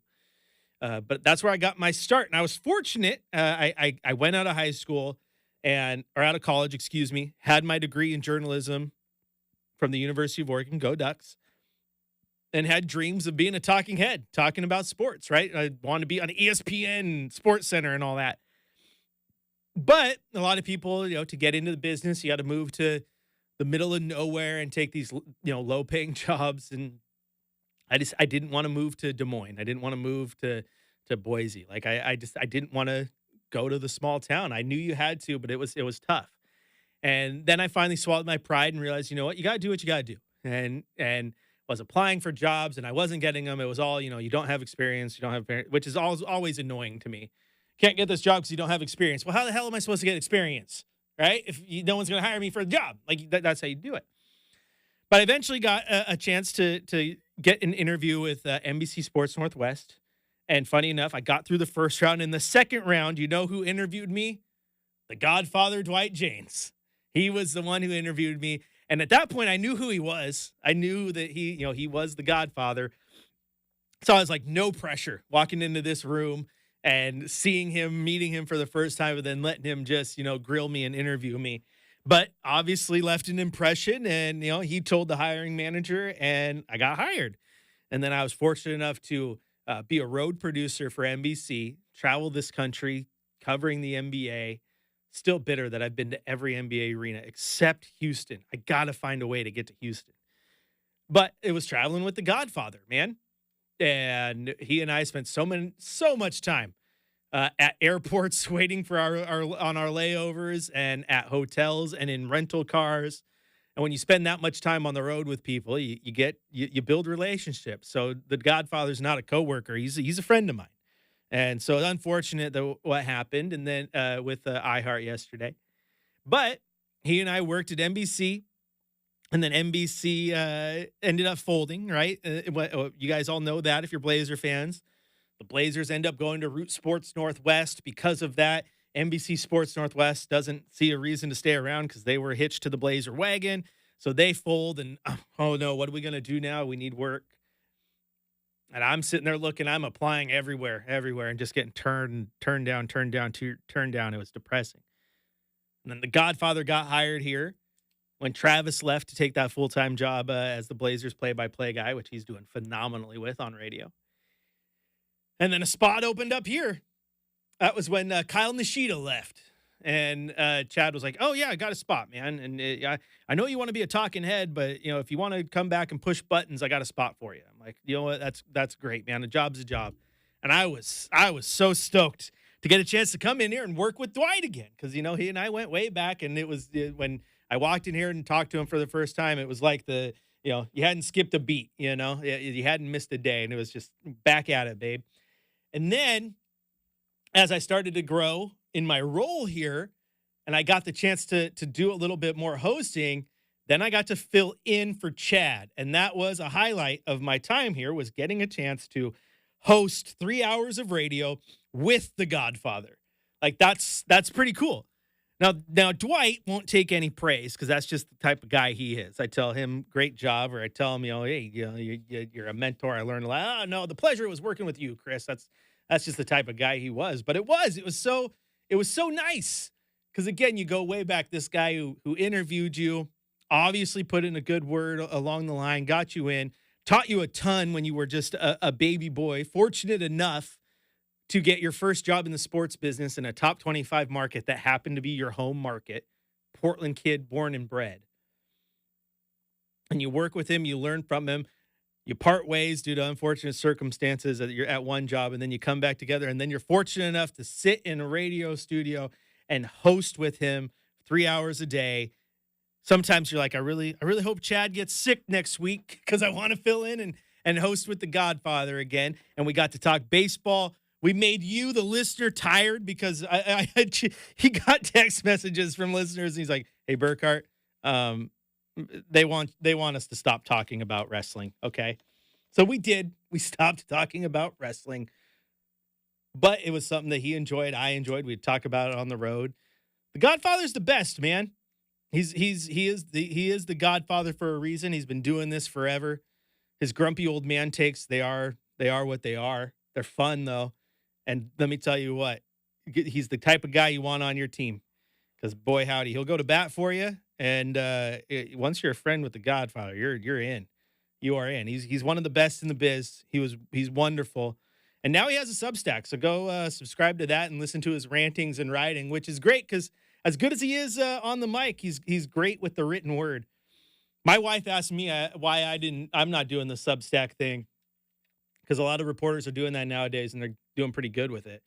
And I was like, "You've edited my stuff before. I'm much better at this talking thing than writing thing. I mean, hell, I get called out by Jonathan because I said AFC East when I meant South or whatever, because stumble over myself. But that's what I got to say about the Godfather. He's the absolute best.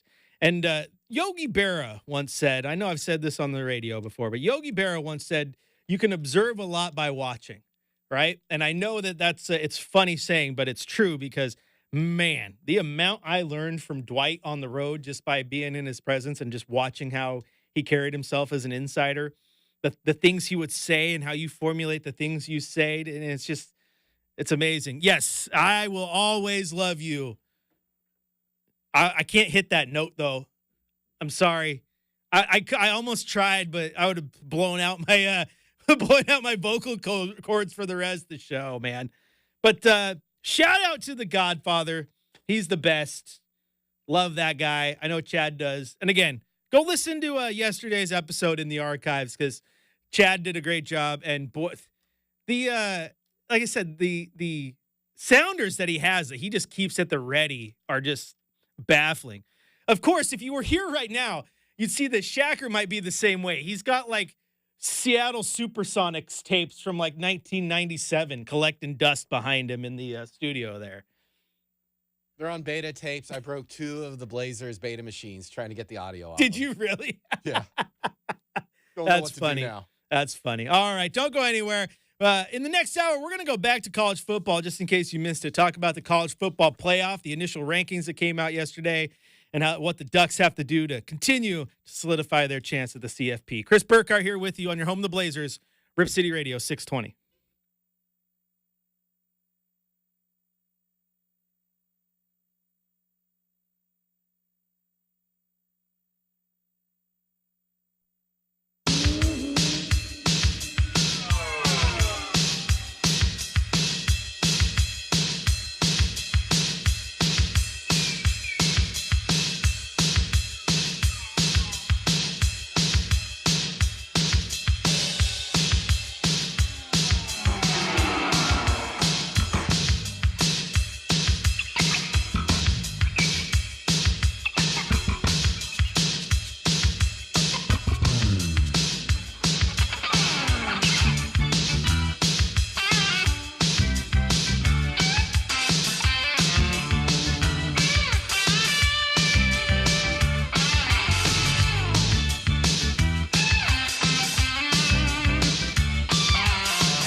I guess this song applies. It is 5 o'clock, and it's getting dark. Got to be careful. My daughters have been getting into this older music because they were looking for like Halloween songs, right? And so my daughter's like, we were listening to a movie the other day. Like, why are they playing Someone's Watching Me? You know, that I always feel like somebody's watching me. And she like, they like that song. It's like, it's cute, adorable. They got into this year on Halloween. Thriller was like their song. My 9-year-old was like all about it, like running around the house like, this is Thriller, and like just loving it. It was pretty cute. So I remember trick or treating, and someone played that song when someone knocked on their door, and it was a brand new song. And so we were like shocked, like, wow, this is amazing music when we knock on the door. What? Yeah. When we went trick or treating, there was this like crazy clown this year. This one house, this clown, and he's like creepy, right? And all the kids knock on the door, and he just like, he's not dressed like it, but he's acting like it, like he's just creepy, right? Whoever this guy was he was into the bit. He was not like, the parents loved it because he was just knocking it out of the park. The kids were enjoying it, and it was so funny because then our group comes, and the oldest kid in our group's 9, and we have a couple 5-year-olds, a 2-year-old. And we get up to the door, and the guy's in his clown costume kind of being weird. And all of a sudden, someone from behind him comes out and he goes, "Oh, little kids, you get the firefighter." and so there was this guy dressed as a firefighter. And it was just adorable. I was like, not only was that fun-spirited, but it was smart. Like, you had the little kid appropriate Halloween and the older kid Halloween in one house. It was well done. It was kind of funny. So shout out Halloween. It's pretty awesome. Pretty awesome time. Speaking of spooky, I think Blazer fans are being treated to someone that's giving the chills to everyone else in the league right now, and that's good old DB Hooper, Delano Banton. Talked about him a little bit earlier, man, but what a tear he's been on. And Coach Billups might be onto something here with this whole having a closer thing. Delano Banton, last 2 games, hasn't played in the first 3 quarters at all. He's only jumped on the court in the 4th. Played 11 minutes and 40 seconds against the Suns. Had a pretty good night that night where he went, he went 5 of 7 that night. 5 of 7 that night, 2 of 4 from deep, 12 points, 2 assists, 2 steals in 11 minutes and 41 seconds of action. Then on Monday against the Pelicans, same thing. Comes in, doesn't play a single minute of action until the 4th quarter. And then there in the 4th quarter, he plays 12 minutes, goes 8 of 9 from the floor, 2 of 3 from deep, 1 rebound, 1 assist, 2 steals, and 20 points. A major reason the Blazers were able to mount that comeback in the 4th quarter. So pretty incredible stuff from Delano Banton, who now is just kind of solidified himself as the spark plug coming off the bench in the 4th quarter in a game where you need it. They almost got the comeback against the Suns, and he was, a big reason for that. And then against the Pelicans, same thing. They outscored the Pelicans by 21 points in that 4th quarter, and they won by 18. So they needed every single one of his points too. He single-handedly outscored the Pelicans 20-18 in the 4th quarter. And there's something to be said about having fresh legs and being ready to go, because the fresh legs are definitely playing a part in this one. As I said earlier, when you are in there and you're playing your 2nd minute of action and the guy guarding you is playing his 32nd minute of action, those fresh legs are going to take over. And so I'm interested to see how Coach Billups tackles tomorrow's game against the Spurs, because same thing. Do you stick to this 4th quarter? Like, is this a thing right now? Is this just you trying to figure out how everyone gets in and how minutes are arranged, or is this legit? You are onto something. This guy can come in and play 4th quarters only and be a spark plug, because that's huge. That's a skill that I think matters on teams as well, right? It's not just about who shoots well or who rebounds well or who is a great passer. Like, those things matter too. But having a guy who maybe isn't any of those things, but he's a spark plug, that matters, right? That gets everyone going. You need that guy to be the energy guy who, the minute he gets on the court, the energy gets picked up, right? picks up those around him. They go play hard, and they get the job done. And that's what Delano Band's been doing. But not only has it just been him, like, yeah, he's been kind of the catalyst for it, but I think the rest of the team has been playing very, very well in those fourth quarters. That fourth quarter against the Suns, he only had 12 points, but as a team, they outscored the Suns 32-16 in that fourth quarter. He had 12 points. Anthony Simons had 10. Jeremy Grant and Denny Avdia each had 5, and they get the job done. Defensively, they were spot on the entire fourth quarter as well. That's what made the difference. Pelicans, the defense showed up again in that fourth quarter, but they outscored the Pelicans 39-18. So Delano had the offense rolling. He was on fire. He couldn't miss a shot. He was 8-9. But then defensively, they held those two teams over the last two fourth quarters to 34 points. That's pretty impressive. If you can continue to have fourth quarter performances where you hold that team to 17 points a night, you're going to find ways to win ball games or at least make them interesting. Yeah, you took the L against the Suns, but you can't tell me that wasn't an interesting comeback, that you as a Blazer fan didn't enjoy it. You maybe didn't enjoy the first three quarters where it looked like it was going to be a blowout. But the Blazers found a way to get back into it, man. And you like that. You like this young team finding a way to show a little bit of fight. You need that. You can't just roll over. It's so easy for a team to just roll over. And that's not what you want the Blazers to do. You don't want them to just roll over. I mean, you look at the Oklahoma City game, like, they had that terrible third quarter, but they tried to rebound in the fourth. They couldn't stop OKC. OKC was just on fire, but they didn't roll over. The score, they lost by 23, but they didn't roll over and die. Like, they just got beat by a really, really good Oklahoma team. Now, in LA, they took their punches, and then they found ways to punch back. And they were able to get the win against the Clippers. Sacramento, they didn't play great against Sacramento, but they had their moments. Like, this team is finding its moments. Like the back-to-back to start the year against New Orleans, where they played well but then lost, and the next night came out and just did everything they needed to do to get the win. The team's fun, man. They're getting closer to that Blazer basketball that I want to see them play, where I understand you're going to take losses, right? You're going to have nights where you win ball games, but you're going to take losses too. Those nights where it's losses like it was against the Suns, or it's losses like it was in that second game of the season against the Pelicans, where you play your tails off and you have a chance to take the lead late because you're in a close ball game. You lose those type of games, like, I think you'll take those as a fan, right? It helps you in the capture the flag game that you're playing right now. But also your team is showing fight. They're showing improvement. And the best thing you could do in the long run too is find ways to get these young guys on the court more. Right? I still want to see Donovan Clingan play more than 16 minutes.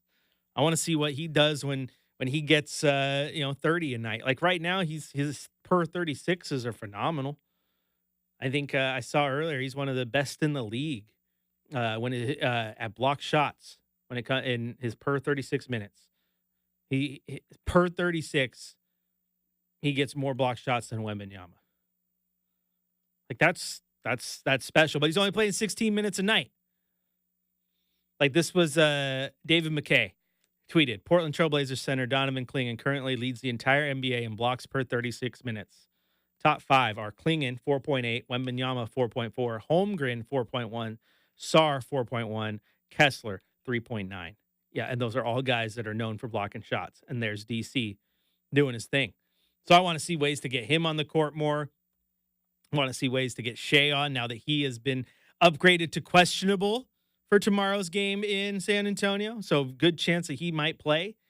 I had circled a later date, but it looks like he might come back just a little bit earlier. That'd be great. Maybe you get Robert Williams on there, but that's the hard part too, is if he gets on, does he take away minutes from Donovan Clingan? Probably. Donovan Clingan only averaging 13.3 right now. And again, I'd like to see him get more. You look at his per numbers right now. 4.3 points, 5.4 rebounds, 1.8 blocks. And those numbers themselves aren't earth-shattering, right? You're like, yeah, meh. But he's doing those in just 13 minutes, which is just really, really good efficiency, right? The efficiency with the minutes he's been given, he's doing incredibly well. And then again, you look at his per 36 numbers, they are through the roof. His per 36 numbers right now, 11.5 points, 14.6 rebounds, 4.8 blocks, which is again why I want to see how he does in those minutes. Granted, he's definitely showing that he's a big man and that the cardio needs to be worked on a little bit. And so if you're playing those 36 minutes, he's probably not getting all of 5 blocks and 15 rebounds. But if he's getting a double-double and 3 blocks a night or whatever, that's the type of guy you want on the court. And then as he gets better, that's even scarier, right? The points are like never going to be a thing with him. I think as he matures, he might have nights where he scores 20, he scores 25 here and there, but the rebounds and the blocks are going to be his bread and butter. And right now, like I said, his per 36 would have him at 15 and 5 rebounds and blocks respectively. Yeah, that's the kind of guy I want on the floor, and I want on the floor as much as possible. So the sooner he can get that win under him and start playing more than 13 minutes a night, the better. I mean, you looked at the block shot numbers comparing him to a Walker Kessler, right? Well, Walker Kessler finished third in the Rookie of the Year voting in 2022-23. He played 23 minutes a night. And in those 23 minutes a night, he averaged 9.2 points, 8.4 rebounds, 2.3 blocks. Right now, he's at a 10 points, 12 rebounds, 3 blocks per night in 27 minutes. So again, scoring isn't his MO, right? He'll score you points, but it's just not his bread and butter. But he's a rebounder and a shot blocker. You give him his minutes, 12 rebounds, 3 block shots is basically what you're guaranteed every single night out of him. You'll take that. And Klingen is built in that same mold, right? The Walker Kessler's per 36 is 13 points, 15.4 rebounds, 3.9 blocks. So, yeah, I think you want to find ways to get Donovan Klingen on because that's going to be big for the maturation of this team, how he gets on and how you find ways to really build around these young guys. You want to be the future of your franchise, right? I mean, you look at look at the glasses that they're putting out, the commemorative pint glasses, right? The ones that harken back to the old days and the Dairy Queen glasses. Who'd they put on those?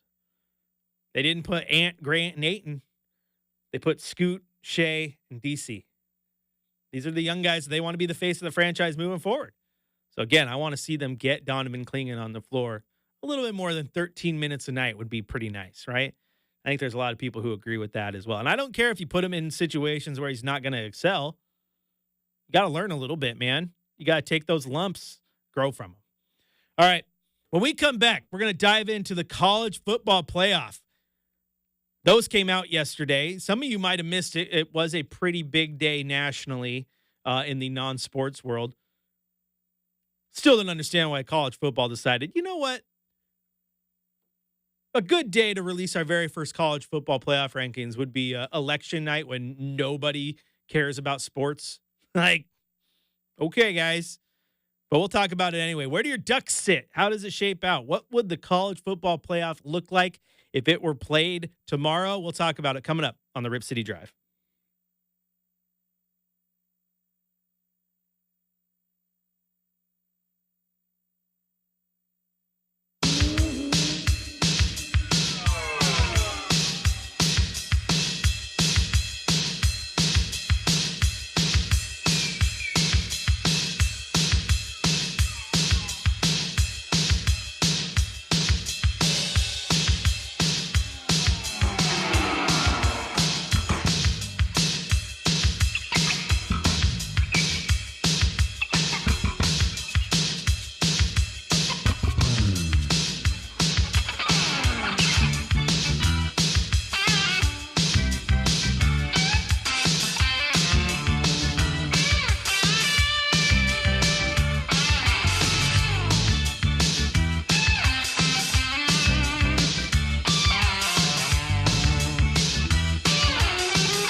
Welcome back into the Rip City Drive. Chris Burkhardt here with you, and some NBA news.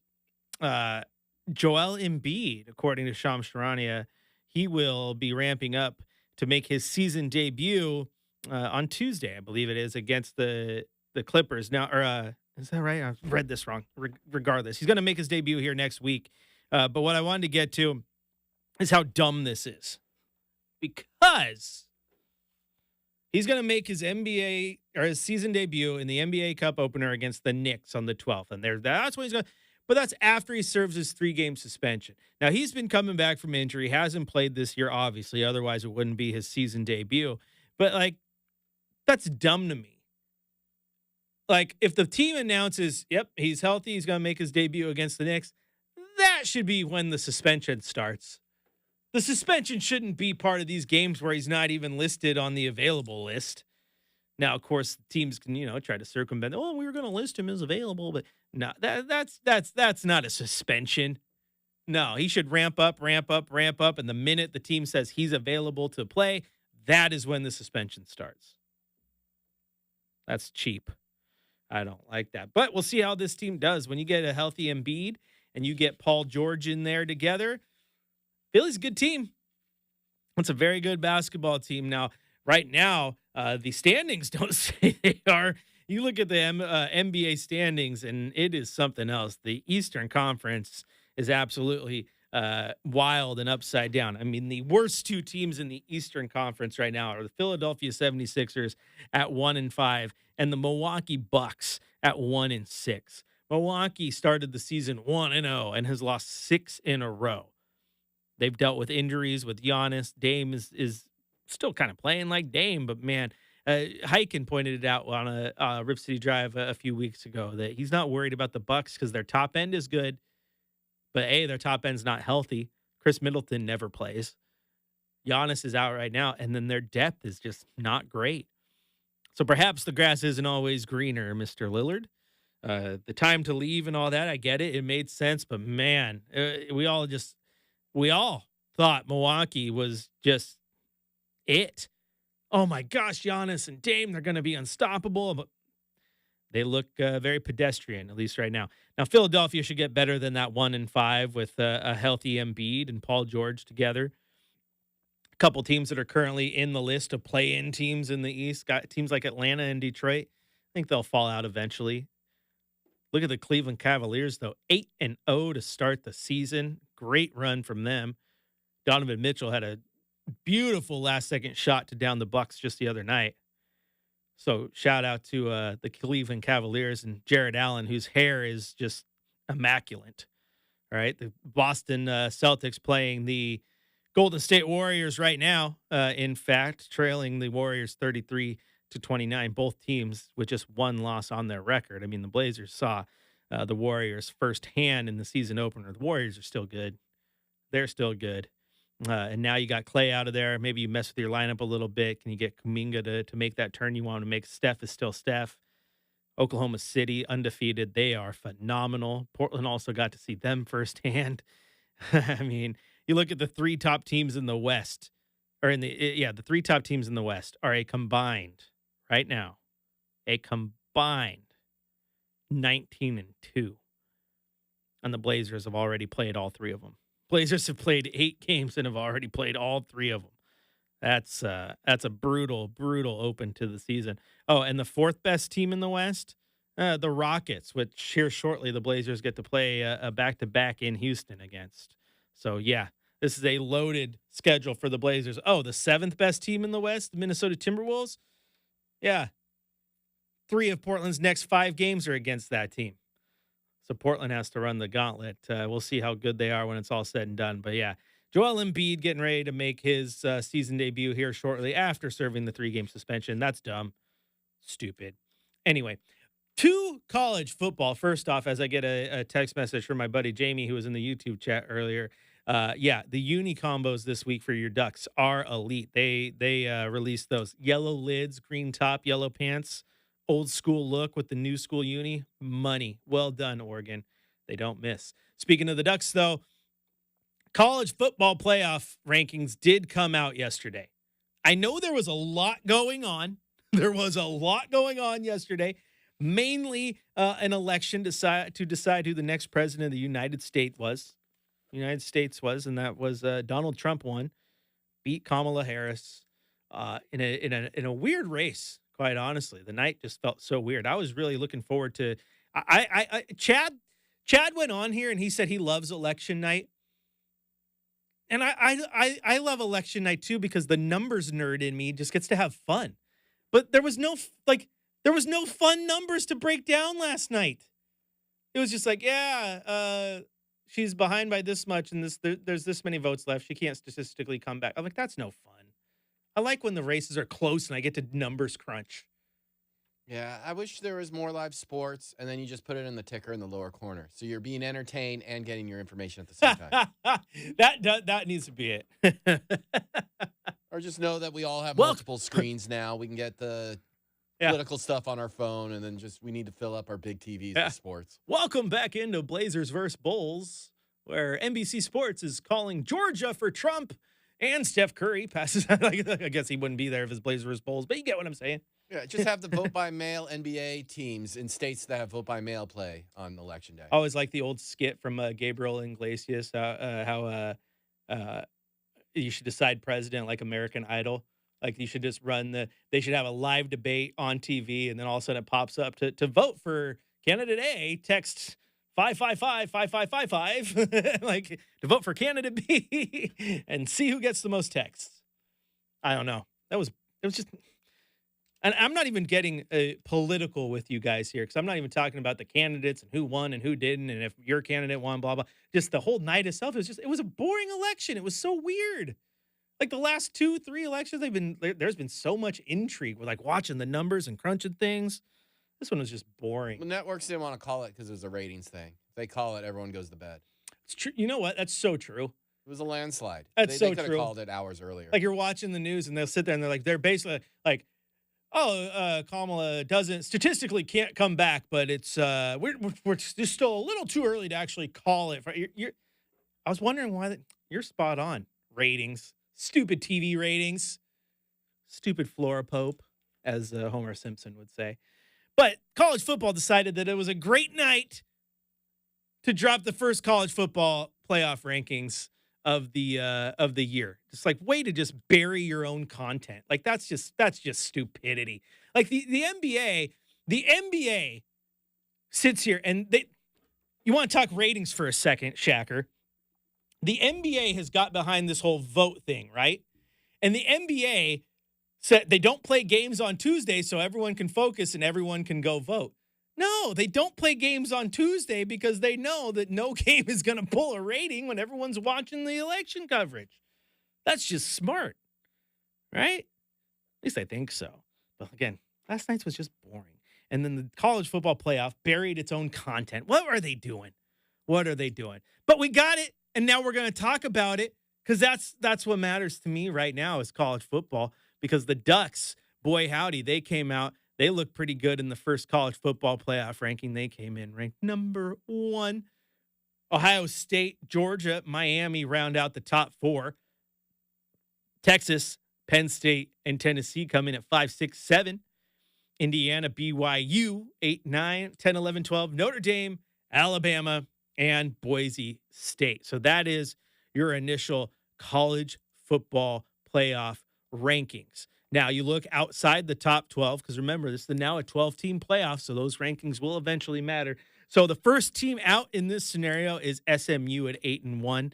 Texas A&M is number 14th. LSU is 15th. And there's still plenty of moving parts here, man, because LSU still has a chance to get in. They play Alabama coming up this weekend. Loser of that game is out of the playoff picture. Winner of that game still clinging on to hope. Alabama wins. They're real locked in. LSU wins. They might still have a little bit of work to do, but they're right there, right? Ole Miss still has a chance. Iowa State can continue to climb. So there's still room. Colorado's all the way down at 20th, but Colorado can continue to climb through the Big 12, and they still might have a chance as well. So there's still plenty of moving parts here for the college football playoff. But again, those are your initial rankings. And let me tell you what, this is how this would all stack up, my friends. if the season ended right now, and this was the college football rankings. Now, granted, they're going to change a little bit, but right now you would have Boise State at Ohio State, winner to play BYU. Because remember, the top 4 highest ranked conference champions get the first round bye. Now, college conference championship games have not been played yet, obviously. So we would just assume that we're going to go with the initial rankings as the highest ranked or the conference leader right now. Like Oregon is the leader in the Big Ten.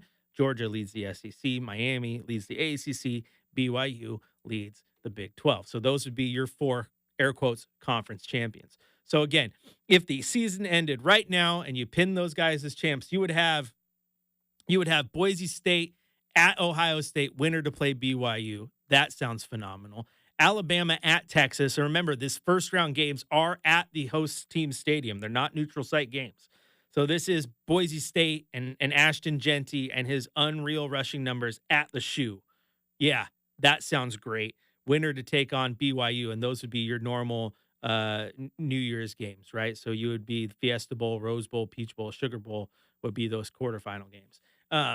Then you would have Alabama at Texas. Oh, that's just, hey, hi, this is NCAA speaking. We would like to print money. Okay, thank you. Because that's what you do with that game as a first-round playoff game. Winner of that would play Miami. You would have Notre Dame taking on Penn State in Penn State. Again, Happy Valley rocking. Sounds phenomenal. Winner to play Georgia. And then you would have Indiana taking on Tennessee. Winner would play Oregon. That sounds phenomenal. Now, for the Ducks, there's still a lot to be determined here. So, Ohio State's ranked 2nd. Indiana's ranked 8th. Those two will meet up here in a few weeks, and the winner of that game basically going to get in, right? Ohio State wins that game. It's going to set up a rematch with Oregon in the Big Ten title game. Indiana wins that game. It's going to set up a matchup with Oregon in the Big Ten title game. Oregon, all they need to do is win their last 3 games. So Oregon's last 3 games are Maryland, Wisconsin, and Washington. And if Oregon wins those 3 games and goes into the conference championship game undefeated, they're in the playoff. Because if they lose that game, it doesn't matter. Because if they lose to Ohio State, that means they lose to what would then become the number 1 ranked team in the country, who only has 1 loss, and that 1 loss is to the Oregon Ducks. So they got their revenge, but they're 1-1 against them in the season. Oregon has 1 loss. Ohio State has 1 loss. Their 2 losses are to each other. Oregon's in, right? Now, if Indiana gets through Ohio State and sets up a matchup with Oregon, and you have undefeated Indiana and you have undefeated Oregon in the Big Ten title game, and Oregon loses, Oregon's in.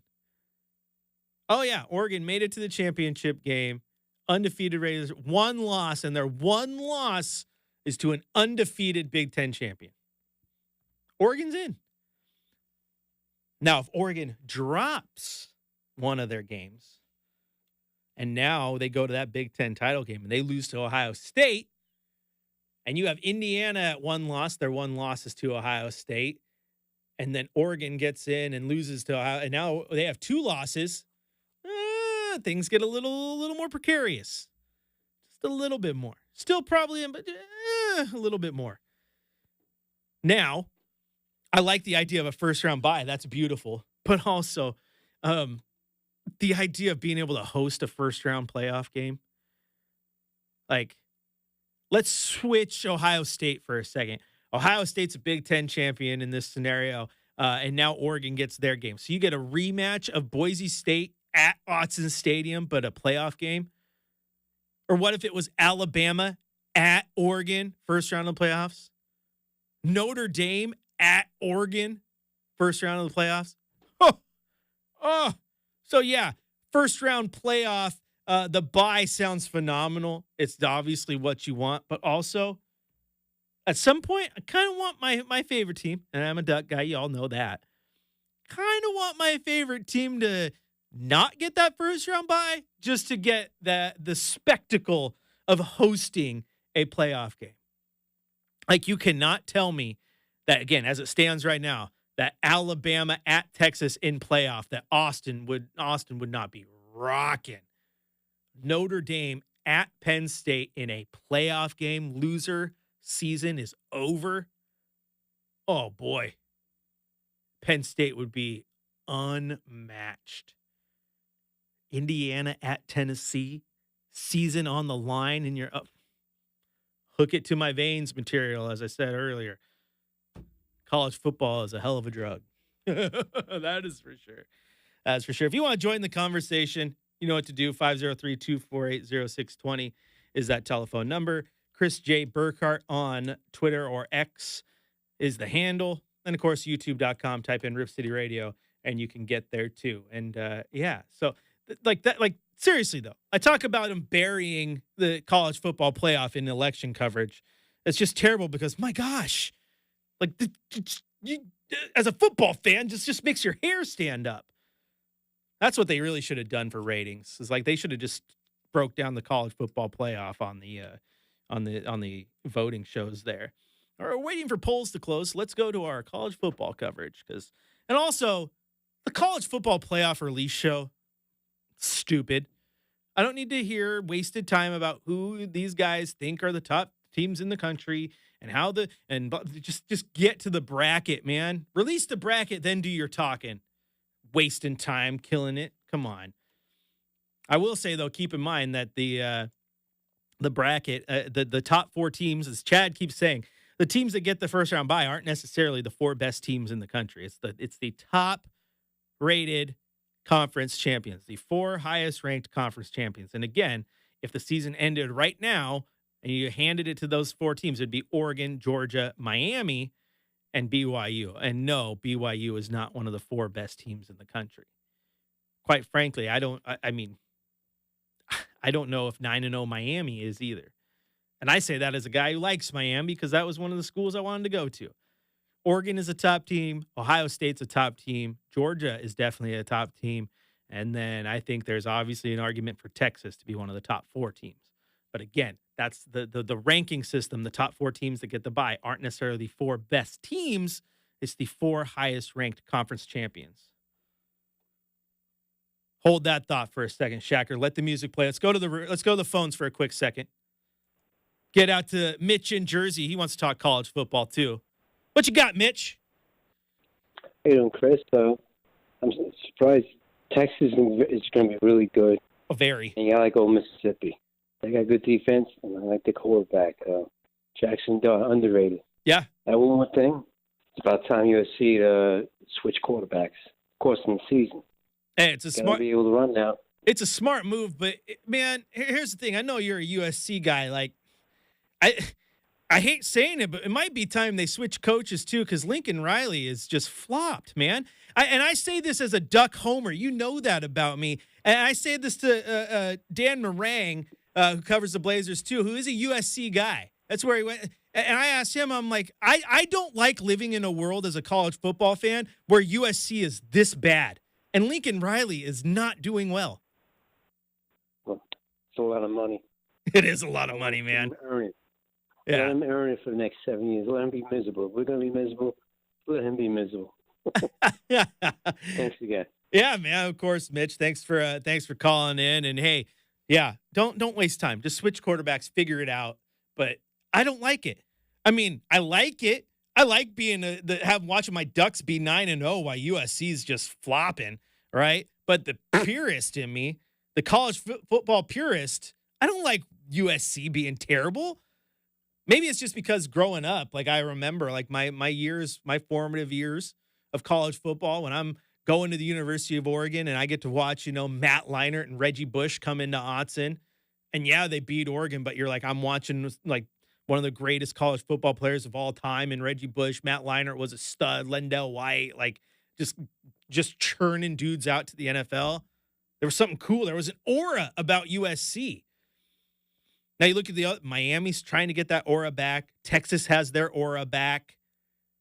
Tennessee, they were down for a little bit, but they got that Tennessee aura back.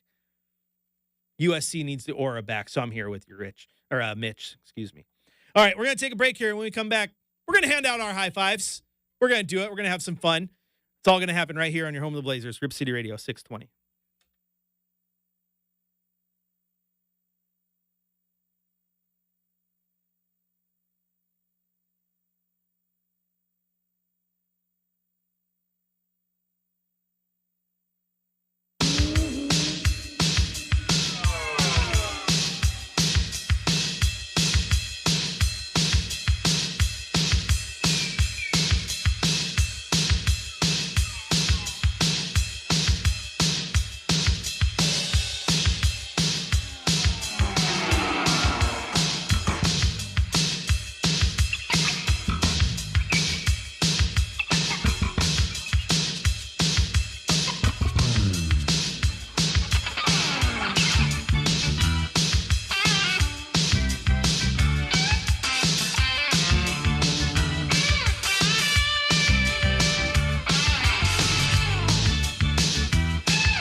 Welcome back into the Rip City Drive. It is time now to hand out my high fives. And you know what? I'm giving my high five out to all the high schools around the state of Oregon.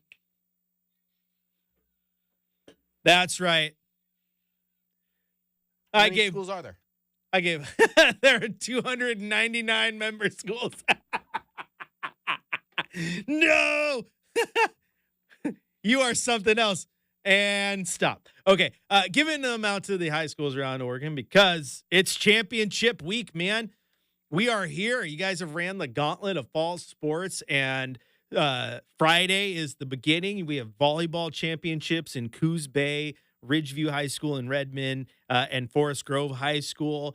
Soccer playoffs and football playoffs are in full swing. Cross country championship races will happen on Saturday at Lane Community College. Next weekend, we will have soccer championships at Hillsborough Stadium and Liberty High School. And then we'll have football semifinals. And then on the Friday and Saturday after Thanksgiving, we will have football state championships still at a to be determined locations. But man, we're right in the full swing of high school athletics and high school state championships, which is a fun yet busy part of the year for me as I work with the OSAA as well. So I get to cover the Blazers and the pro sports here, and then I get to go there and do the high school stuff. And let me tell you what, it is a ton of fun, man. It is a ton of fun. There is nothing more fun than covering those high school sports and watching kids get a chance to win a state championship. Takes me back to my days playing baseball at Centennial High School. Shout out to the Eagles and the job Dante does over there, the athletic director. He's great. Got the new turf field this year, one of the last big schools in the metro area to get one. Big time news over there. But man, playing in the high school playoffs was always awesome. It was fun. So shout out to the kids who get a chance to do it, run at the Big Blue Trophy this weekend and all November. And remember, when we get to football championships, you can listen to those right here on Rip City Radio 620. That's right. So you got a high five today, Shacker? I want to give a high five to the lady who just called in wanting to know what time the games are. And she was in shock that there was this much of a cluster of basketball games, and it just made her day. That it's almost every day you got a Blazer game starting tomorrow with the back-to-back and another back-to-back next Tuesday, Wednesday. Oh, yeah. And a game on Sunday. The in-season tournament starts next Sunday. Tuesday. We are in the stretch of it. So for those of you wondering, if we just got a caller asking when the Blazer game is. Okay, so the next Blazer game is tomorrow, right? So they didn't play. You were taking a call from Mitch when I said it, because you were talking about ratings and the vote, right? And the election, and you're like, the NBA didn't play, right? I was like, it's so funny because the NBA does this ruse, right, where they're like, we don't play so everyone can go vote. No, they don't play because they know that Milwaukee versus Oklahoma City on a random Tuesday is not going to pull a rating up against the election coverage. It isn't so everyone can get out and vote. Hey, get out and vote when pretty much like every state's mail-in voting now. Like, come on. Don't the polls close around 5, 6, 7 o'clock? Yes, Games start like at 7. a lot of those places. So it's just like it just cracks me up because I was like, no, I think you don't play on Tuesday.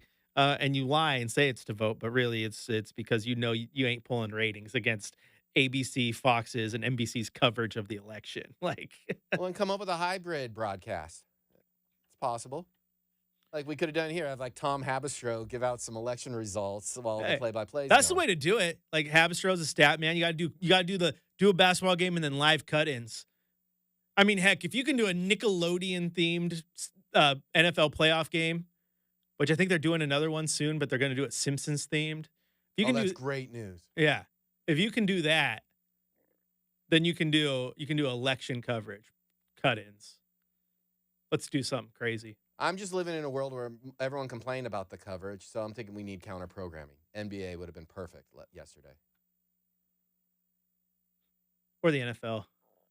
Oh yeah, have an NFL Tuesday election day game. That is how you need that. That is what you need to do to prove if the election is really all eyes on deck or it's just because there's nothing else on, is you need to put a marquee, put Chiefs 49ers on Election Tuesday and see the rating it pulls. It'd probably pull a great one, to be honest. Yeah, and put a lesser game at like noon, and then use that as like, here's your last chance to vote reminder or whatever.